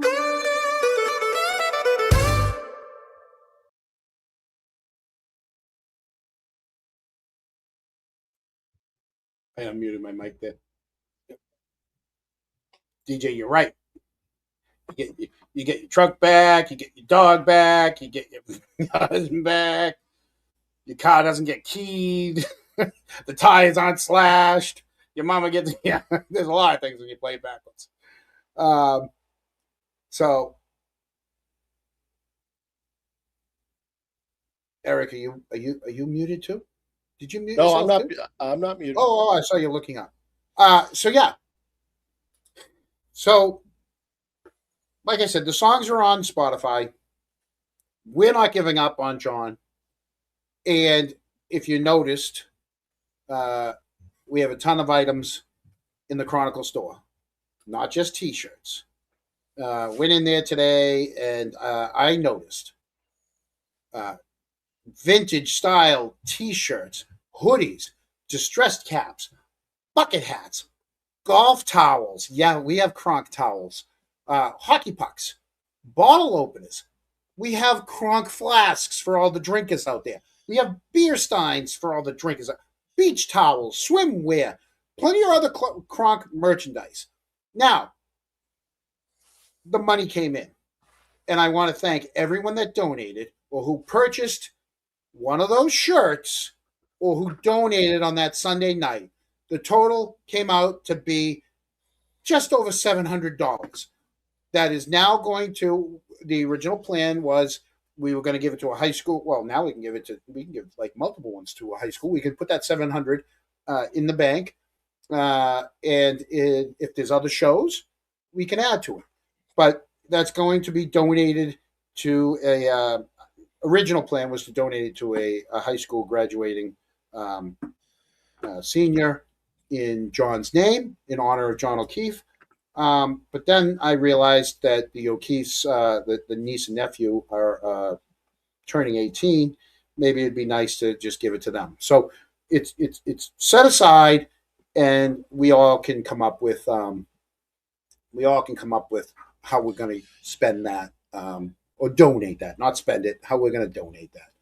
So I don't know. Go there, take a look around. It's Canton Chronicle, Printify Me. Let's put that up. John, I've run into a lot of Kronks in the last week or so, and they're speaking very, very highly of the John Deserves Justice T-shirts. And Eric, yeah, any T-shirt, any of those T-shirt, anything that's John Deserves Justice, I will honor my statement. Any of those 100%. Will go into the account towards something we will donate. Yeah, that's great. I really, not only is it a good cause, but I really like the shirt. Yeah. So the other stuff, yeah, I'll keep. If you buy a flask, that's coming to me. The $4 comes to me. I don't know. I don't set the prices. How to get them not to buy a flask? Don't buy a flask. You buy a flask, I'm getting $4. But yeah, any of the John O'Keefe stuff, I'm not keeping. We're not keeping. We're gonna find something good in Canton to donate that to. So, yeah. So there you go. That's our show for tonight, guys. How'd I do? 9:10. 2 hours. Not bad. Eric. Not bad. Right. Back on track. We did a 4-hour and 10-minute show 2 weeks ago, or 3 weeks ago, and then that Monday show when we had like 32 people 2 weeks watching ago, us. yeah. And then the Monday show was over 3 hours. I'm like, 3 hours, 32 people watched us. So, like I said, as long as if people are gonna watch us, we're gonna keep digging. 2 hours, 15 minutes, kind of the sweet spot. It is. I know. That means I can have a couple more Brixtons. And I think a lot of it is because you didn't interrupt half as much as you used to. Not even a couple times. Aw, thank you. There you go. Canine Mind Help. Oh, I have a dog just like that. My Dylan looks just like that. I have a Shepherd. I'm surprised. Notice that, John. Yeah, a little bigger than Chloe. Yeah. So, thank you. Well, Canine Mind Help. I mean, that's anyone that loves dogs, all of my dogs have made it to old age. That's all I can say. John Deserves Justice. And again, the only reason I keep saying it this way is because anyone can say it this way. The Justice for John O'Keefe is really only tailored to a certain group of people. It's not everybody. If everybody feels that, Eric, we talked about this before. Free Karen Reed is over with. She's been found not guilty. Okay? As soon as she was found not guilty, it should have gone immediately to justice for John O'Keefe. John deserves justice. I don't care what you call it. The focus should have gone on to John, and it didn't. And for some reason, a lot of people in the community, the social media community, there's been a lot of turmoil. I don't want to. It just kind of detracts from it, and I want to stay focused on this. I have no problem arguing with the Forensic Four.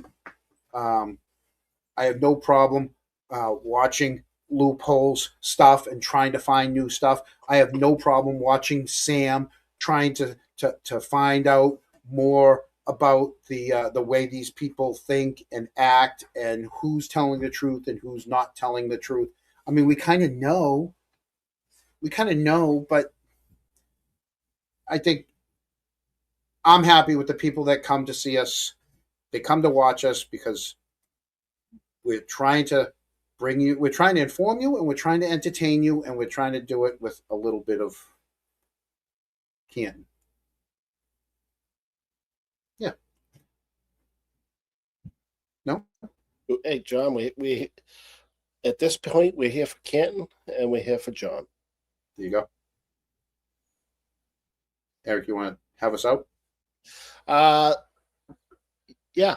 I really appreciate you keeping the show to about 2 hours and 13 minutes, John. I got a big day tomorrow. I got to get up early. And I get up Monday.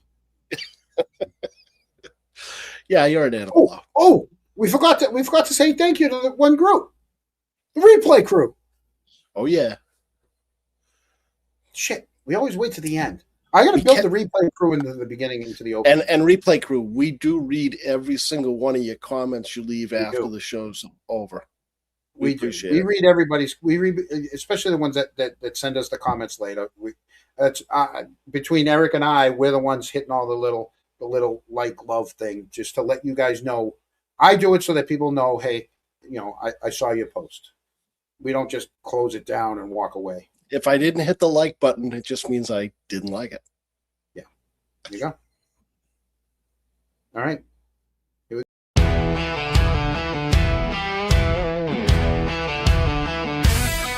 It's the Chronicle signing off with a flame, dropping names, spitting facts, shaking up the game. It's fire, it's grit, it's no holds barred. A mic in one hand, the town on guard. The truth hits harder than a Fairview brawl, and the Chronicle's here to expose it all.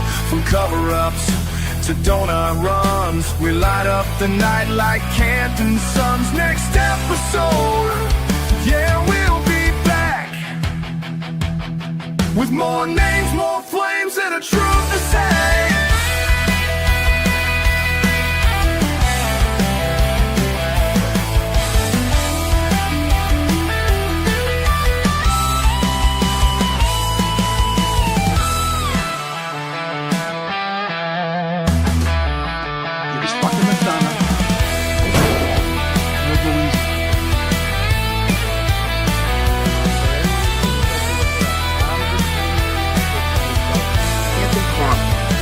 The URL for that is